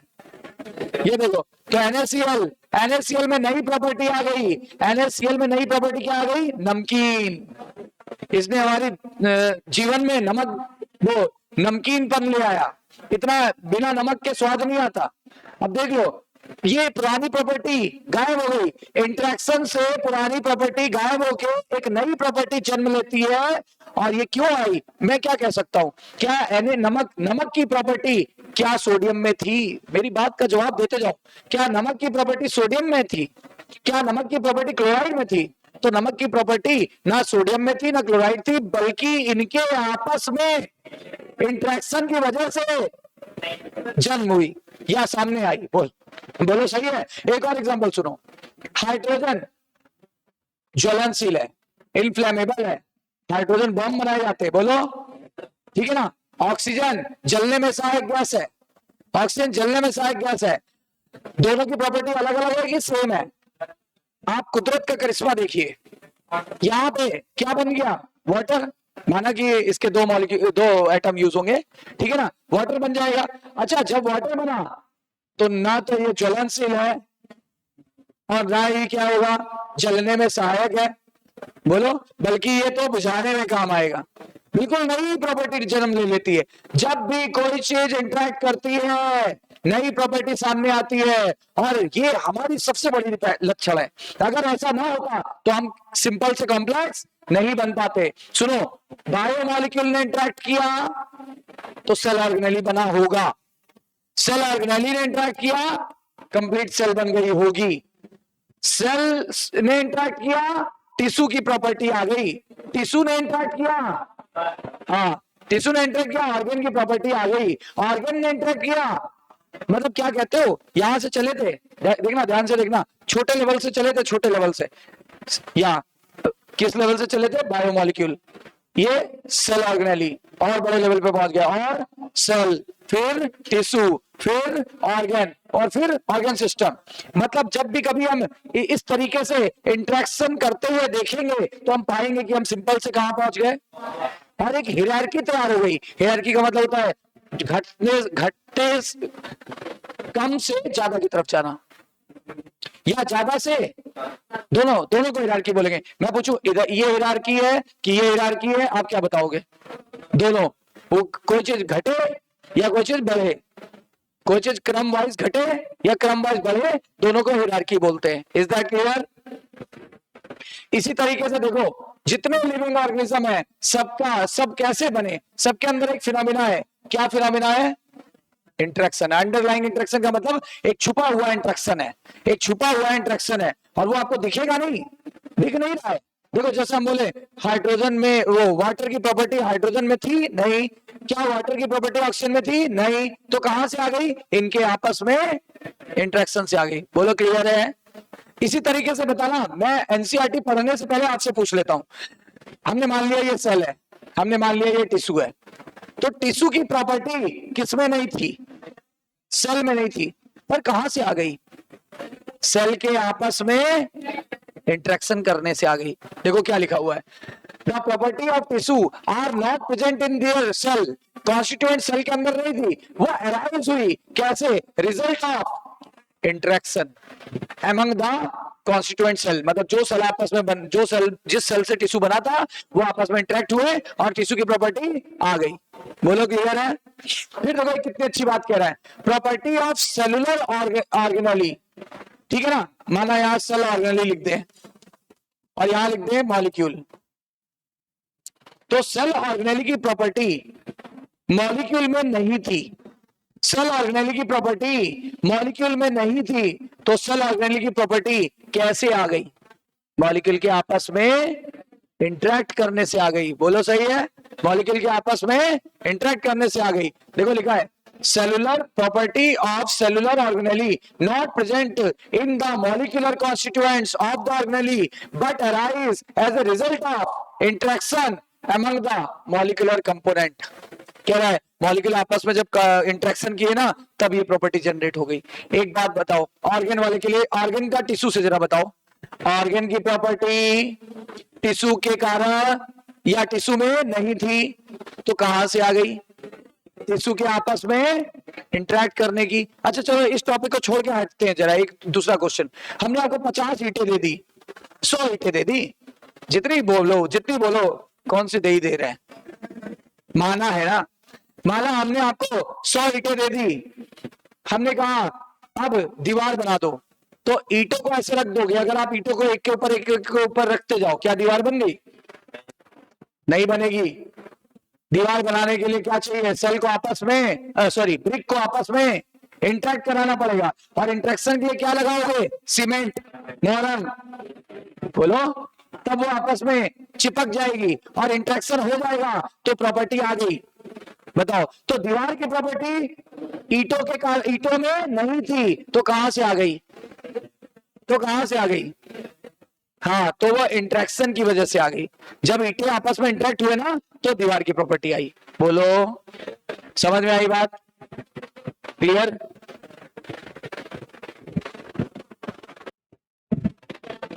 चलो नेक्स्ट देखो आगे। तो interaction result in emergent property. कह रहा है इंटरेक्शन से एक नई प्रॉपर्टी उभर के आती है। क्या ये बात सही है? इंटरेक्शन से एक नई प्रॉपर्टी उभर के आती है। बोलो। अच्छा, मैं अकेला रहूं कहीं पे तो ये तो मैं किसी से इंटरेक्ट हो ही नहीं, बहुत लोग रहने लगे तो इंटरेक्ट हो गए, मेरा अकेला का घर इंटरेक्ट हो गया, क्या बन गई? कॉलोनी। कॉलोनी से इंटरेक्ट हो गई, क्या बन गया? एरिया।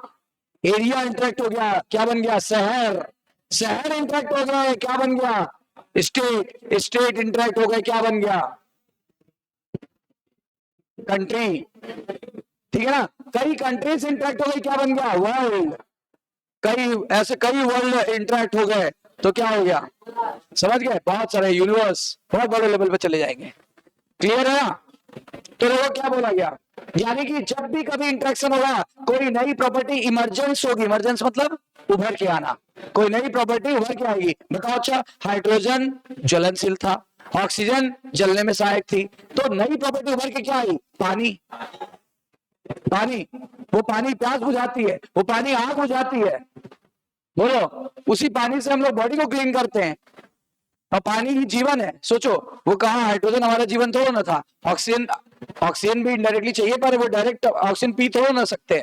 तो यानी क्या होता है कि नई प्रॉपर्टी उभर के आती है और इसी वजह से जीव बने हैं, इसी वजह से सिंपल से क्या बन गए हम लोग? कॉम्प्लेक्स। इसी वजह से हमारा विकास हुआ है। देखो क्या लिखा हुआ है, देखो ये वर्ड आ गया, phenomena is true in hierarchy. Hierarchy क्या होता है? घटते से बढ़ता हुआ क्रम, कम से ज्यादा की तरफ या ज्यादा से कम की तरफ का जो अरेंजमेंट होता है ना, हिरार्की। एक हिरार्की मैं आपको बता रहा हूं, बताओ। अब अपनी हिरार्की बताता हूं, अभी बताई भी है। सबसे बड़ा कंट्री, उससे छोटा स्टेट, स्टेट से छोटा सिटी, सिटी से छोटा एरिया, एरिया से छोटा बताओ कॉलोनी, कॉलोनी से छोटा घर, आपका घर से छोटा आप। हिरार्की तैयार हो गई। अब सुनो, हमें अगर आपको चिट्ठी भेजनी है तो हमें लिखना पड़ेगा किस कंट्री में भेजनी है। पहले तो हम नीचे से ऊपर चलते हैं। पहले किसको भेजनी है? राहुल मिश्रा, राहुल मिश्रा, राहुल सिंह, राहुल सिंह को भेजनी मुझे, राहुल सिंह। ठीक है ना, पता जो भी है हम अपना बोलते हैं यहाँ पे, एक ये कैरियर इन्फिनिटी का पता बोल देंगे तो राहुल सिंह यहां मिलेंगे। ठीक है, अब एरिया काकरादेव, शहर कानपुर, स्टेट उत्तर प्रदेश और कंट्री भारत, यहां ये मिलेंगे। अब बताओ इनकी हायरार्की तैयार हो गई कि नहीं तैयार हो गई? बताओ सबसे छोटी हायरार्की में कौन था? राहुल। उससे बड़ा कैरियर, कैरियर से बड़ा काका दो से बड़ा कानपुर से बड़ा उत्तम प्रदेश, उत्तम प्रदेश के बाद भारत, तब जाके इनको ये इनकी हायरार्की तैयार हो गई। चाहो तो बड़े से कम में भी लिख लो। बताओ इनको अगर हम उल्टी हायरार्की बताएं तो सबसे बड़ा कंट्री भारत, उसके बाद उत्तर प्रदेश, उत्तर प्रदेश के बाद कानपुर के बाद काका दो के बाद हाँ कैरियर के बाद राहुल। अब समझ आई बात? तो हायरार्की तैयार हो जाती है। अच्छा हायरार्की क्या करती है? हर लेवल पे मिलेगी कि किसी एक लेवल पे मिलेगी? हर लेवल पे। आप बताओ ना, हर लेवल पे। देखो सबसे छोटे लेवल पे राहुल, उसके बाद कैरियर, उसके बाद काका दो, उसके बाद कानपुर, उसके बाद उत्तर प्रदेश, उसके बाद भारत। बोलो हर लेवल पे। देखो रटू नहीं, इसीलिए मैं आपको रटा नहीं रहा हूं। बहुत बेहतरीन चैप्टर है और हर लाइन से क्वेश्चन बनता है। ठीक है ना? क्या लिखा हुआ है? सेल इंटरेक्ट हुआ तो क्या बनेगा? टिश्यू से क्या बनेगा? ऑर्गन से क्या बन सकता है? Organ system. And non living being do not, non living being के लिए ये चीज ऐसे नहीं चलती है। So it is fundamental and defining property of living organism. ये भी फंडामेंटल और डिफाइनिंग प्रॉपर्टी। कौन सा प्रॉपर्टी पढ़ रहे थे? इंटरेक्शन। कौन सी प्रॉपर्टी पढ़ रहे थे? इंटरेक्शन। ये भी फंडामेंटल और डिफाइनिंग प्रॉपर्टी है और इससे एक नया लक्षण सामने आता है। And this character is known as emergence. क्या बोलते हैं? Emergence, right? Therefore we can say, हम क्या कह सकते हैं कि लिविंग ऑर्गेनिज्म, लिविंग ऑर्गेनिज्म के लिए एक फार्मूला बताते हैं, राइसी। क्या फार्मूला बना लिया? राइसी। तो आर से सुनना, हम रेप्लिकेटिंग सिस्टम है, हम आर से रेप्लिकेटिंग सिस्टम बोलेंगे, सेल्फ नहीं लगाओ, रेप्लिकेटिंग सिस्टम बताओ। बताओ लिविंग बीइंग रेप्लिकेटिंग सिस्टम है कि नॉन रेप्लिकेटिंग? इसका क्या मतलब है? हम अपने जैसा जीव पैदा कर सकते हैं कि नहीं पैदा कर सकते? सभी जीव अपने जैसा जीव पैदा कर सकते हैं क्योंकि रिप्रोडक्शन लगभग सभी में होगा, राइट? अच्छा क्या बैक्टीरिया रिप्रोड्यूस नहीं करते? लिविंग वर्ल्ड का दो ही काम है, पता है? हमारा जीवन का क्या काम है? जीवन का उद्देश्य क्या है? जीवन का दो ही उद्देश्य है अगर देखा जाए तो, to feed and to breed. काम खत्म।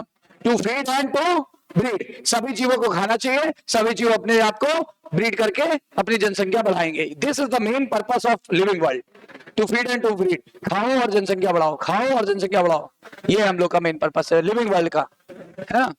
चूंकि हम सेल्फ कॉन्शियस हैं इसलिए अपनी जनसंख्या को रोक रहे हैं। रोकते रोकते गिनीज बुक रिकॉर्ड बन गया, वर्ल्ड में नंबर 1 हो गए। चाइना को पीछे छोड़ दिया इसी मामले में, है ना?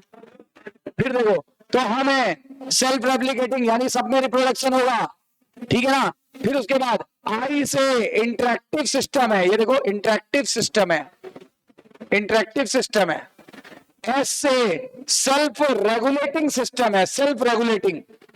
आर से रेप्लिकेटिंग सिस्टम, आई से इंटरेक्टिव सिस्टम, एस से सेल्फ रेगुलेटिंग। अरे ये रेप्लिकेटिंग था, ये रेगुलेटिंग है। हम अपने आप को खुद ही रेगुलेट कर लेते हैं, हमारा बॉडी खुद को ही रेगुलेट कर रहा है। सेल्फ रेगुलेटिंग है, सेल्फ रेगुलेटिंग, है ना? उसके बाद क्या है? ई से इवोल्यूशनरी सिस्टम है, कहीं कहीं लिखा होगा, हाँ इवोल्यूशनरी, ये आगे आया है, इवोल्यूशनरी सिस्टम है। और फिर से सुनो, ई से हम एक्सटर्नल स्टिमुली के लिए रिस्पांस दिखाते हैं। बोलो एक्सटर्नल स्टिमुली के लिए, अरे कॉन्शियसनेस, एक्सटर्नल स्टिमुली को के अगेंस्ट रिस्पांस दिखाते हैं कि नहीं दिखाते? बताओ दिखाते हैं कि नहीं दिखाते? दिखाते हैं। तो बताओ क्या समझ में आया? लिविंग वर्ल्ड की परिभाषा बताओ, लिविंग सिस्टम की परिभाषा बताओ। राइसी क्या फार्मूला है? बिना देखे बताओगे। R for replicating system, I for interactive system, S for self regulating system, E for evolutionary बोल दो, इवोल्यूशनरी सिस्टम। फिर ई से एक्सटर्नल स्टिमुली के प्रति संवेदना दिखाएंगे, नहीं एक्सटर्नल स्टिमुली के प्रति रिस्पांस दिखाएंगे। बोलो बोलो। देखो पूरा एनसीईआरटी की पूरी लाइनें याद हो गई है। अच्छा कह रहा है कि देखो पता है बायोलॉजी है क्या? Biology is the story of life on the earth. Biology is the story of life on the earth. Biology is the story of life on the earth. पृथ्वी पर जीवन कैसे बना यही स्टडी बायोलॉजी कहलाती है। देखो क्या लिखा है, biology is the story of life on the अर्थ, ये आगे लिखा होगा कहीं पहले। इसमें एक लाइन नहीं है, दो लाइन है, अभी देखिएगा एनसीईआरटी पढ़ेंगे। Biology is the story of life on the अर्थ, ये पहली लाइन है, और biology is the story of evolution of life on the अर्थ, ये दूसरी लाइन है। दो लाइनें हैं। पहली लाइन का नाम, पहली लाइन बताओ जरा, पहली लाइन मेरे साथ बोलो, biology is the story of life on earth, बोलो, biology is the story of life on earth. और फिर बोलो, biology is the story of evolution of life on earth. पहले वाले में इवोल्यूशन मत लगाओ, बाद वाले में इवोल्यूशन लगा देना। फिर से सुनो, biology is the story of life on the अर्थ। अब बताना दूसरी वाली लाइन मेरे साथ साथ बोलना, biology is the story of evolution of life on the earth. Is that clear?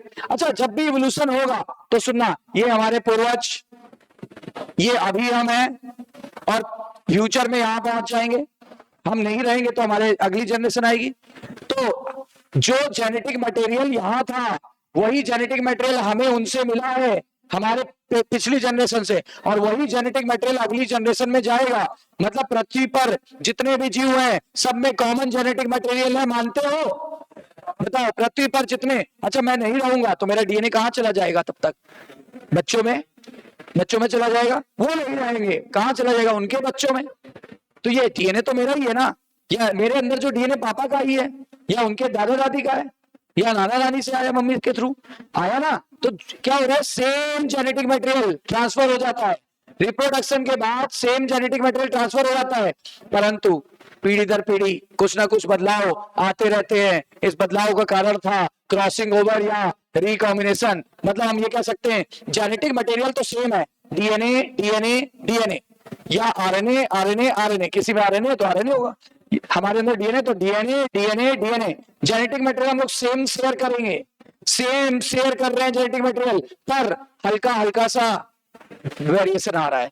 हल्का हल्का सा वेरिएशन क्यों आ रहा है? दो कारण हो सकते हैं, म्यूटेशन एंड रिकॉम्बिनेशन। अभी मैंने आपको रिकॉम्बिनेशन बताया, कभी कभार नेचर में अचानक से म्यूटेशन भी हो जाता है। वैसे अभी आप बोलो जनरली क्या? रिकॉम्बिनेशन। लेकिन दो ही कारण है वेरिएशन के, एक म्यूटेशन और एक रिकॉम्बिनेशन। म्यूटेशन और रिकॉम्बिनेशन। देखो क्या लिखा हुआ है, biology is the story of evolution of living organism on the अर्थ। जितने भी जीव हैं, चाहे पास्ट में रहे हो या फ्यूचर में रहे, उनके they are linked to one another, एक दूसरे से जुड़े हुए हैं। क्यों जुड़े हुए हैं? क्योंकि शेयर कर रहे हैं कॉमन जेनेटिक मटेरियल, दे शेयर कॉमन जेनेटिक मटेरियल, लेकिन उनमें वेरिएंट डिग्री है, मतलब जरा जरा से बदलाव आ जा रहा है। बदलाव के दो कारण बताओ, बदलाव का मुख्य कारण बताओ पहले, रिकॉम्बिनेशन या क्रॉसिंग ओवर। दूसरा कारण म्यूटेशन, दूसरा कारण म्यूटेशन। तो बदलाव के दो कारण है, पहला क्या और दूसरा क्या? Right, clear. Growth and reproduction are mutually exclusive in, दोनों किसमें एक्सक्लूसिव थी? मल्टी सेलुलर में। ग्रोथ एंड रिप्रोडक्शन किसमें एक्सक्लूसिव थी? किसमें सिनोनिम्स थी?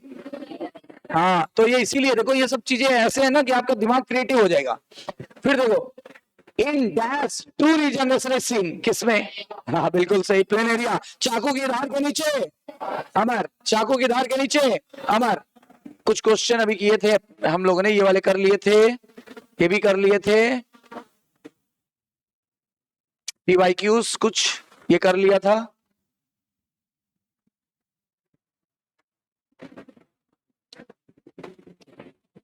ठीक है, अब बायोडायवर्सिटी, ये आपके एनसीईआरटी जो आज लिविंग वर्ल्ड जो अभी भेजा है मैंने आपको, कि न्यू शेड्यूल जो है उसमें पहले लिविंग वर्ल्ड है, जबकि आपकी जो बुक है उसमें लिविंग वर्ल्ड नहीं है। आपकी जो न्यू बुक आई है ना उसमें लिविंग वर्ल्ड नहीं है, लेकिन व्हाट इज लिविंग ये था।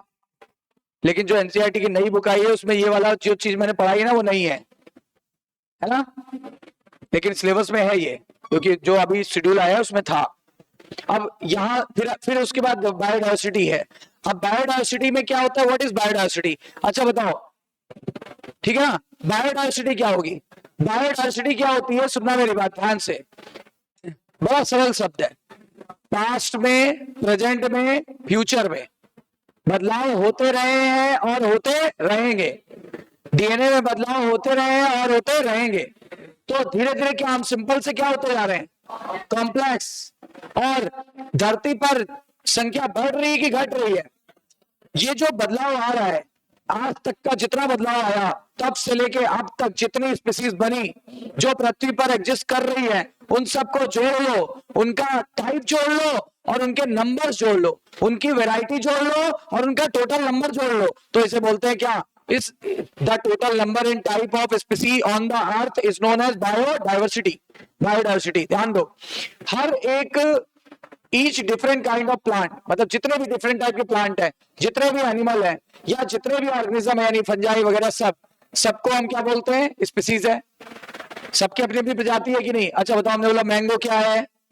स्पीसीज। मैंगो एक स्पीसीज है। बताओ मैं क्या हूं? कैट क्या है? लायन क्या है? टाइगर क्या है? चीता क्या है? सब स्पीसी है ना? फिर देखो, number of species are known as and describe the range between, ये बात मैंने 2-3 बार आपको बताई है। टोटल कितनी नंबर एंड स्पीसी है? नंबर ऑफ स्पीसी कितनी है टोटल? 1.7 to 1.8 मिलियन, यानी करीब 17 से 18 लाख जो खोजी गई है। मेरी बात पे ध्यान देना, ये वो डाटा है जो खोजा गया, और अभी भी पता है ये 22% डिस्कवरी है अब तक की, अभी भी 78% के करीब चीजें खोजी जानी बाकी है। ये हम आपको बताएंगे बायोडाइवर्सिटी वाले चैप्टर में, इकोलॉजी का पार्ट है वहां पे। बताओ ये कौन सी है जो हमें पता है, जो डिस्क्राइब हो चुकी है? बताओ, जो खोज चुके हैं उसका डाटा है कि जो नहीं? अरे जो चीज नहीं खोजी वो कैसे बता दोगे? जो चीज अभी पता ही नहीं है वो कैसे बता दोगे? हमने बोला जीवन में कितनी किताब पढ़ोगे, अभी कैसे बता दोगे? जब पढ़ोगे तभी तो बता पाओगे, जब वो काम कर लोगे तभी तो बताओगे, है ना? हमने बोला जीवन में कितने लोगों से मिलोगे, कैसे बता दोगे? जब तक होगा नहीं, मिलोगे नहीं, कैसे बता दोगे? जो चीज डिफाइंड हो गई है वही तो बता पाओगे। तो बताओ, how many species of plant and animal has been discovered? 1.7 to 1.8 million, 1.7 to 1.8 million, right? Biodiversity उसी को बोलेंगे, दिस रिफर्स टू बायोडाइवर्सिटी। अच्छा, मैंने अभी कुछ देर पहले क्या बोला था? बायोडाइवर्सिटी में नंबर आता है कि टाइप आता है कि दोनों आ जाता है? ध्यान देना, स्टेटमेंट वाला क्वेश्चन, द नंबर ऑफ स्पीसी कि द टाइप ऑफ स्पीसी कि बोथ ए एंड बी। और इतना इजी तो पूछेगा नहीं, वो स्टेटमेंट में धीरे से लिखेगा। Biodiversity include type of organism only, गलत। Type number of organisms only, गलत। Number as well as type, कितने नंबर हैं उस स्पीसी के और कितने टाइप की स्पीसी है, वो सारा कुछ उसमें शामिल होना चाहिए, तब जाके आपका सही आकलन आएगा, राइट?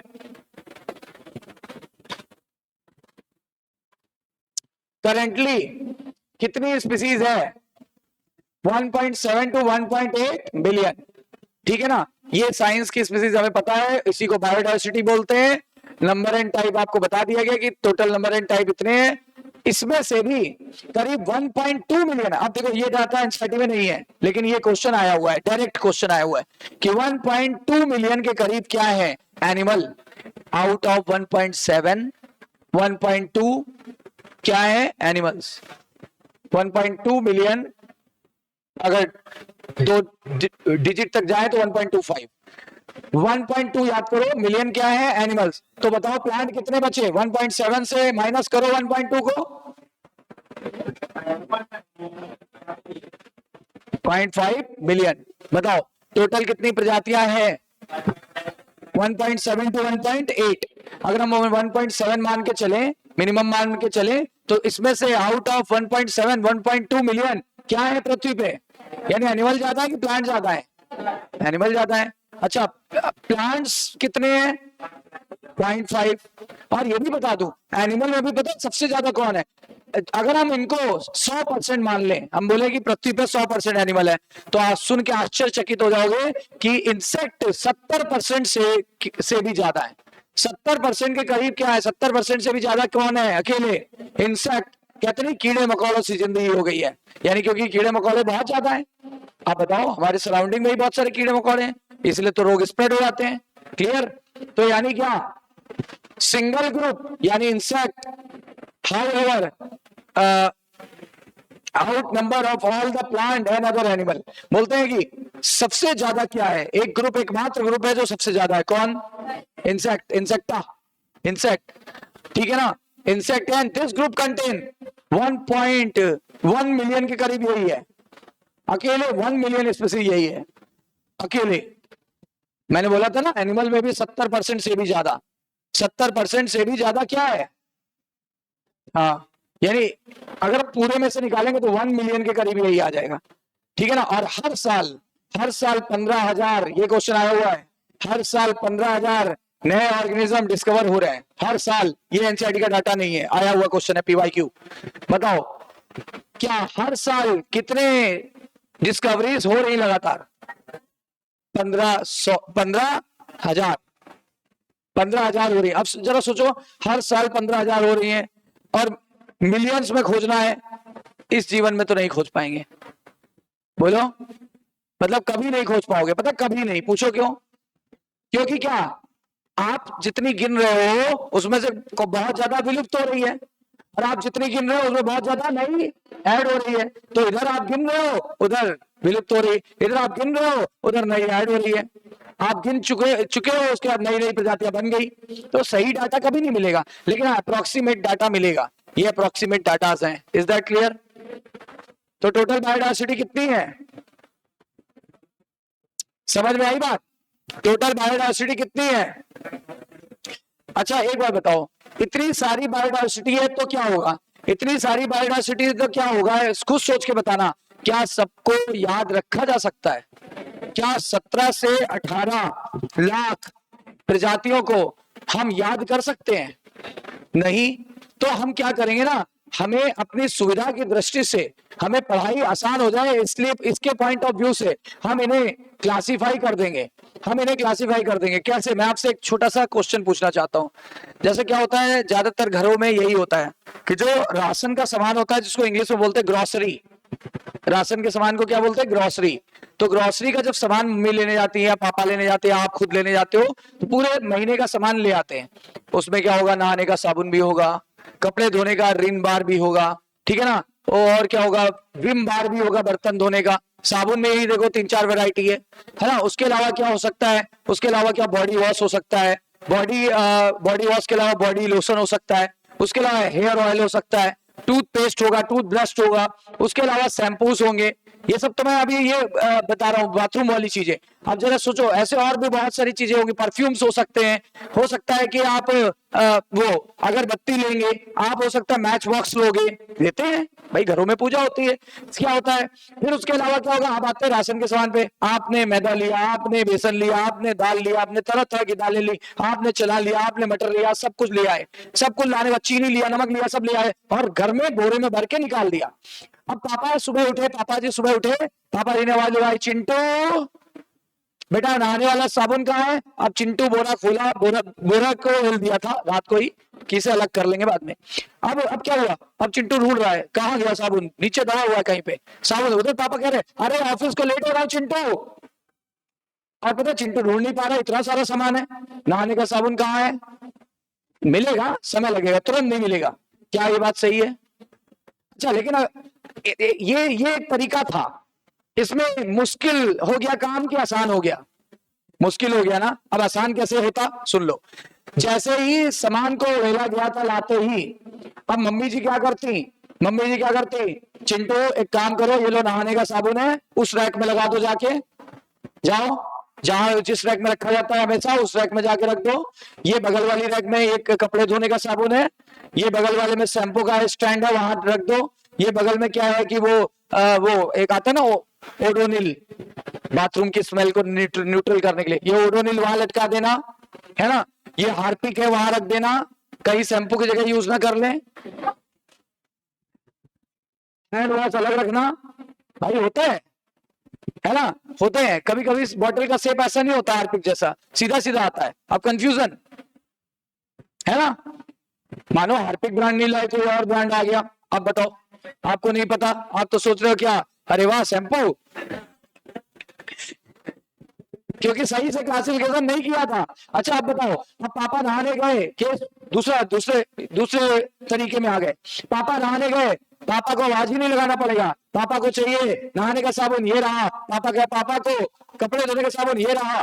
क्योंकि सही से क्लासिफाई कर दिया है, काम आसान हो गया। उधर किचन में चलते हैं, मम्मी जी ने लिख के लिया, मिर्ची का डब्बा, स्टिकर लगा दिया, लाल मिर्च, काश्मीरी मिर्च, देख के नहीं पता लगेगा, काश्मीरी मिर्च, नमक, पिसी हुई चीनी, अगर बगल रखी नमक और पिसी हुई चीनी, बताते हुए देख के ना लिखना पड़ेगा। स्टिकरिंग है, मेरे किचन में तो है, स्टिकरिंग है ना। उसके बाद क्या होगा, काली मिर्च का पाउडर ये रहा, है ना, पिसा हुआ धनिया ये रहा, पिसे हुए हल्दी ये रही, पिसा हुआ मसाला ये रहा, गरम ये रहा, ठंडा मसाला ये रहा, बिरयानी मसाला ये रहा, है ना। तो सारे मसाले अलग अलग रख दिए। अब आप बताओ, अब आटा ये रहा, मैदा ये रहा, ठीक है ना, डब्बे में भर दिया। और अब ये मटर की दाल इसमें, चने की दाल इसमें, अरहर की दाल इसमें, मिक्स दाल इसमें। अब बताओ काम कितना आसान हो गया। जैसे ही किचन में पहुंचोगे, मैं मान लो कि कोई जिसने रखा मम्मी ना हो घर पे, पापा है, पापा जी को खाना बनाना पड़ गया, पापा जी को तुरंत किचन में जाएंगे, बेटा नमक निकालो, चिंटू देख रहा है, नमक ये लिखा हुआ है, बेटा काला नमक निकालो, ये लिखा हुआ है ब्लैक सॉल्ट, बेटा वो ब्लैक पेपर निकालो, ये लिखा है, बेटा वो जरा तो हल्दी देना, ये रहा, बेटा चावल निकालो, चावल ढूंढ रहा है चिंटू पहले केस में। लेकिन सेकंड केस में जब सिस्टमैटिकली क्लासिफाई कर दिया, चिंटू को ढूंढना नहीं पड़ा, ठीक है ना। जैसे ही उसको अलमीरा को खोला गया, तुरंत सारी चीजें क्या हो गई, क्लियर है। कौन सा वे ज्यादा अच्छा था, पहला कि दूसरा। वैसे ही सारी चीजें अगर अव्यवस्थित रहेंगी तो 17 से 18 लाख प्रजातियों को पढ़ पाना नामुमकिन हो जाएगा। हम इनको उचित जगह रख देंगे, जैसे हम इन्हें किंगडम एनिमलिया में रख देंगे। अब किंगडम एनिमलिया के लक्षण तो सब जानते हैं, जो एनिमल होगा किंगडम एनिमलिया में, जिनमें फंजाई के कैरेक्टर होंगे किंगडम फंजाई में, जिनमें जो बैक्टीरिया के कैरेक्टर होंगे मोनेरा में, जो प्रोटोजोअन्स होंगे प्रोटिस्टा में, जो प्लांट के जैसे होंगे हरे भरे उनको प्लांटी में। बताओ पूरे लिविंग वर्ल्ड को कितने किंगडम में समेट दिया, 5 किंगडम में समेट दिया। जैसे कुछ ऐसा ही हुआ, एक एग्जांपल और बताता हूं। हमने आपको बहुत सारी किताबें दे दी, ये एक लाइब्रेरी है, मान लो यहाँ एक लाइब्रेरी है, और इस लाइब्रेरी में आप पढ़ने आए और आपने बोला सर फिजिकल केमिस्ट्री की किताब हमें चाहिए, फिजिकल केमिस्ट्री की इस राइटर की किताब चाहिए। मेरे पास वो किताब है। अब मैंने कहा ऐसा है, जाओ उस ढेर में से ढूंढ लो। आपका सुबह से शाम हो गया, क्योंकि 10,000 किताबें थी, दबी हुई है कहीं, नहीं मिल पा रही है, मिल भी रही तो उस राइटर की नहीं है, जबकि है उसमें, पर आपको नहीं मिल पा रही है, सुबह से शाम हो गई। अच्छा केस 2, आप आए, आपने बोला सर फिजिकल केमिस्ट्री की चाहिए। अब मैंने कहा देखो 3rd फ्लोर पे जाओ, केमिस्ट्री डिपार्टमेंट 3rd फ्लोर पे है, वहां पे इस राइटर की इस रैक में 6वें पोजीशन पे रखी हुई है, क्योंकि मेरे कंप्यूटर में सब रिकॉर्ड है। मैं तुरंत बता रहा हूँ, 3rd फ्लोर पे जाइए, 5वीं रैक देखिएगा, 1 2 3 4 5, 5वीं रैक को खोलेंगे आप तो ऊपर से 6वें लाइन पे रेड कलर की बुक एक रखी हुई है, वो फलाने राइटर की। अब बताओ, आप तुरंत गए, तुरंत आए 3rd फ्लोर पे, ना 4 पे गए ना 5th गए, पहले आपको ढूंढना पड़ रहा था, अब सीधे गए, किताब निकाली, पढ़े, किताब वापस डाली, चले गए घर। किसमें काम बहुत आसान हो गया, है ना। वैसे ही क्लासिफिकेशन भी होता है, हमने सारे जीवों को 5 किंगडम में समेट दिया, और अब हमें इधर उधर जाने की जरूरत नहीं है, हम केवल लक्षण देख करके बता देंगे। जैसे मैं आपको कुछ क्लू देता हूं, आप बताना। बैक्टीरिया को मोनेरा में रखा गया है। अब कोई भी बैक्टीरिया होगा, चाहे आर्की बैक्टीरिया हो, चाहे मॉडर्न बैक्टीरिया हो, चाहे कोई भी बैक्टीरिया हो, कहां ढूंढने जाओगे, मोनेरा में। अच्छा कोई भी फंजाई हो, जैसे मशरूम हम खाते हैं, मशरूम वगैरह कहां रखा जाएगा, किंगडम फंजाई में। अच्छा कोई भी हरा पौधा है, अगर प्लांट है तो प्लांटी में रख देंगे, और अगर कोई भी चल फिर सकता है और उसमें एनिमल की प्रॉपर्टी है तो एनिमलिया में रख दोगे। बताओ भाई कितना आसान हो गया काम, उचित कैटेगरी में रख देंगे, काम आसान हो जाएगा। इसी साइंस को बोलते हैं क्लासिफिकेशन, इसी साइंस को बोलते हैं क्या, क्लासिफिकेशन। समझ में आई बात। अच्छा देखो एक बात बताओ, इतनी सारी प्रजातियां हैं, मैंने आपको बोला सबको कैसे पहचानेंगे, सबसे पहले नाम दिया जाता है। क्लासिफिकेशन के लिए सबसे पहले क्या करते हैं, आइडेंटिफाई करेंगे, पहले तो आइडेंटिफाई करो। अच्छा बताओ, खुद बताओ, जब वही वाला एग्जांपल वापस आ जाते हैं, कौन सा, ग्रोसरी का सामान वाला, ग्रोसरी वाले एग्जांपल में आ जाते हैं। मम्मी ने चीजों को देखा होगा तभी तो रखा होगा, मम्मी ने देखा, अरे डव शैम्पू, चिंटू बाथरूम में ले जाओ, मम्मी ने देखा, मस्टर्ड ऑयल, चिंटू किचन में रखना, उचित जगह पे रखनी मम्मी। ऐसा नहीं है कि सरसों का तेल बाथरूम में और शैम्पू जो है बेडरूम में, ऐसा थोड़ा ना है, बेडरूम में शैम्पू लगाओगे, उल्टा सीधा नहीं। चीनी पता लगा नमक रखा हुआ है कहाँ पे, बाथरूम में, है ना। और जो आपका हुआ है बॉडी लोशन वो रखा हुआ किचन में। बोलो गलत क्लासिफिकेशन ना। तो उचित कैटेगरी में रखेंगे कि अनुचित? उचित कैटेगरी में रखेंगे। और 7 कैटेगरी हमने बना ली। हमने कहा हम 7 कैटेगरी में चीजों को डिवाइड करेंगे, 7 कैटेगरी में डिवाइड करेंगे। तो बताओ कितनी कैटेगरीज का उपयोग किया जाता है? सबसे पहले किसी भी जीव को क्लासिफाई करने के लिए उसको पहचानना जरूरी है कि नहीं? जैसे एक बच्चा पैदा हुआ आपके घर में तो क्या होगा, उसका नाम कैसे रखोगे? उसका नाम कैसे रखोगे? बताओ, बच्चा पैदा हुआ तो नाम कैसे रखोगे भाई? पहले उसका सेक्स आइडेंटिफाई करोगे।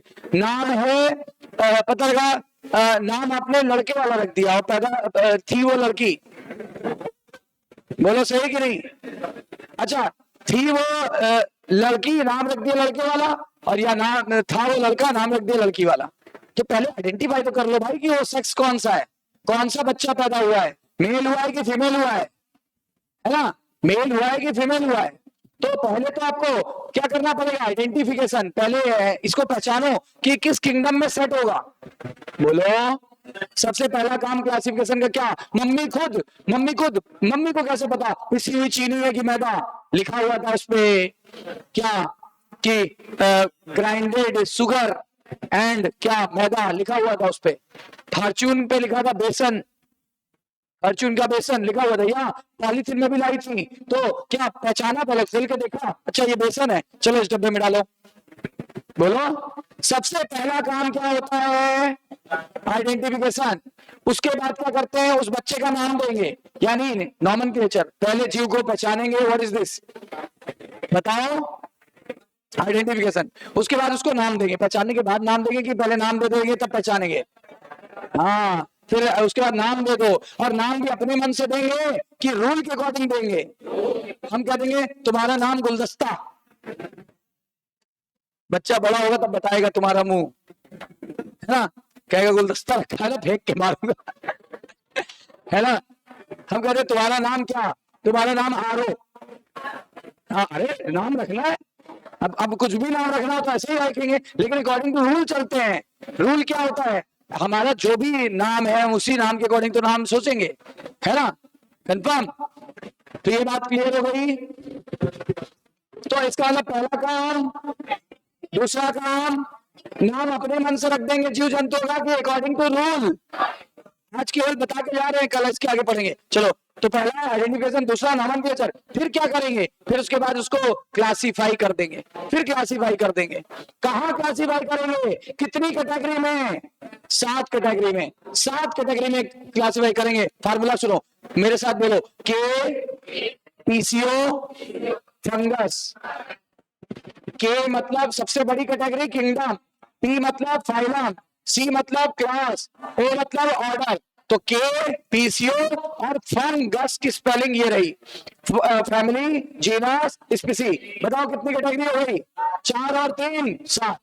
बताओ, के, पीसीओ, फंगस, इन्हीं में सबको सेट करना है। सर अपने आप को करके दिखाओ। ये लो, आपके लिए तो कुछ भी, ये लो, सैपियंस, होमो, होमिनिडी, ऑर्डर, ठीक है ना, यानी क्या? Primata, class Mammalia, phylum, Chordata, kingdom, Animalia. मैंने अपने आप को फिट कर लिया यहाँ। दुनिया के सारे जीव को फिट कर सकते हो, दुनिया के सारे जीव को इन 7 कैटेगरी में फिट कर सकते हो, चाहे प्लांट हो, चाहे एनिमल हो, चाहे कौन हो। सही है ना?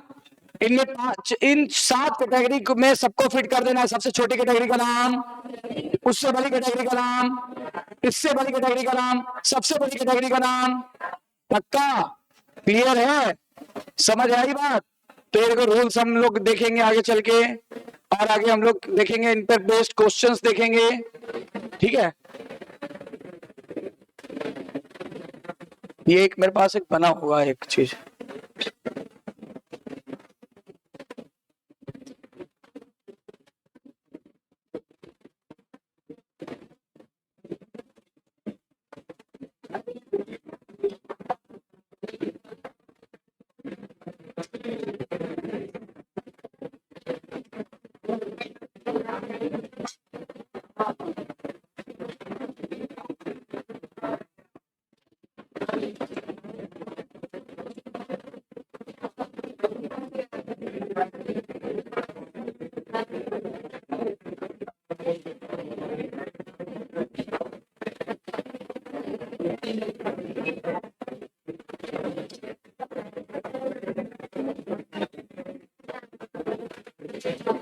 हाँ ये बना है। देखो मैं बोल रहा था ना, दुनिया के सभी जीवों को हम इन 7 कैटेगरीज में फिट कर देंगे, के टी सी ओ फंगस। सबसे बड़ी कैटेगरी, सबसे छोटी स्पीसीज से बड़ा, जीनस से बड़ा। देखो छोटी कैटेगरी में डॉग आया, यहाँ डॉग के साथ वुल्फ आ गया, और बड़ी कैटेगरी में यहाँ डॉग वुल्फ और एक और कुछ जीव आ गया। जीव बढ़ते जा रहे हैं। जितनी ऊपर जाओगे बायोडायवर्सिटी बढ़ेगी कि घटेगी? जितनी ऊपर जाओगे बायोडायवर्सिटी बढ़ेगी कि घटेगी? ठीक है ना।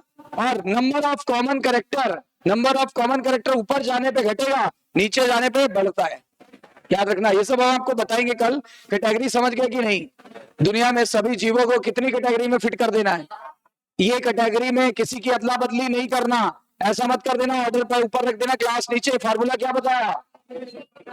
ऑब्लिगेट कैटेगरी है कि फैकल्टेटिव? ऑब्लिगेट का मतलब जहां पे कोई बदलाव ना कर सके। ऑब्लिगेट कैटेगरी है कि फैकल्टेटिव? सबसे छोटी कैटेगरी, सबसे बड़ी कैटेगरी, दुनिया में जितने जीव हैं सबको इन्हीं 7 में रखना है। जैसे हमने अपने आप को लिख के बताया, मेरी स्पीसी सैपियंस, मेरा जीनस होमो, मेरी फैमिली होमिनिडी, मेरा ऑर्डर प्राइमेटा, मेरी क्लास मैमेलिया, मेरा फाइलम कॉर्डेटा, और मेरा किंगडम। ऐसे हर जो कॉकरोच को फिट कर सकते हो आप, लोटस को फिट कर सकते हो आप, कैट को फिट कर सकते हो आप, रैट को फिट कर सकते हो। कोई भी स्पीसी हो इसमें फिट हो जाएगी। काम आसान हो गया कि मुश्किल? जरा ऑर्डर बता दो। सबसे पहले आइडेंटिफिकेशन, फिर नहीं उसका बताओ सबसे पहले, उसके बाद नॉमेनक्लेचर के बाद क्लासिफिकेशन कितनी कैटेगरी में करेंगे, और कैटेगरी का ऑर्डर बता दो। के पीसीओ फंगस सबसे बड़ी कैटेगरी, सबसे छोटी कैटेगरी, नीचे से ऊपर जाने में बायोडायवर्सिटी बढ़ रही कि घट रही है? एनिमल की संख्या बढ़ रही कि घट रही है? चलिए इसके बाद का हम लोग कल करेंगे।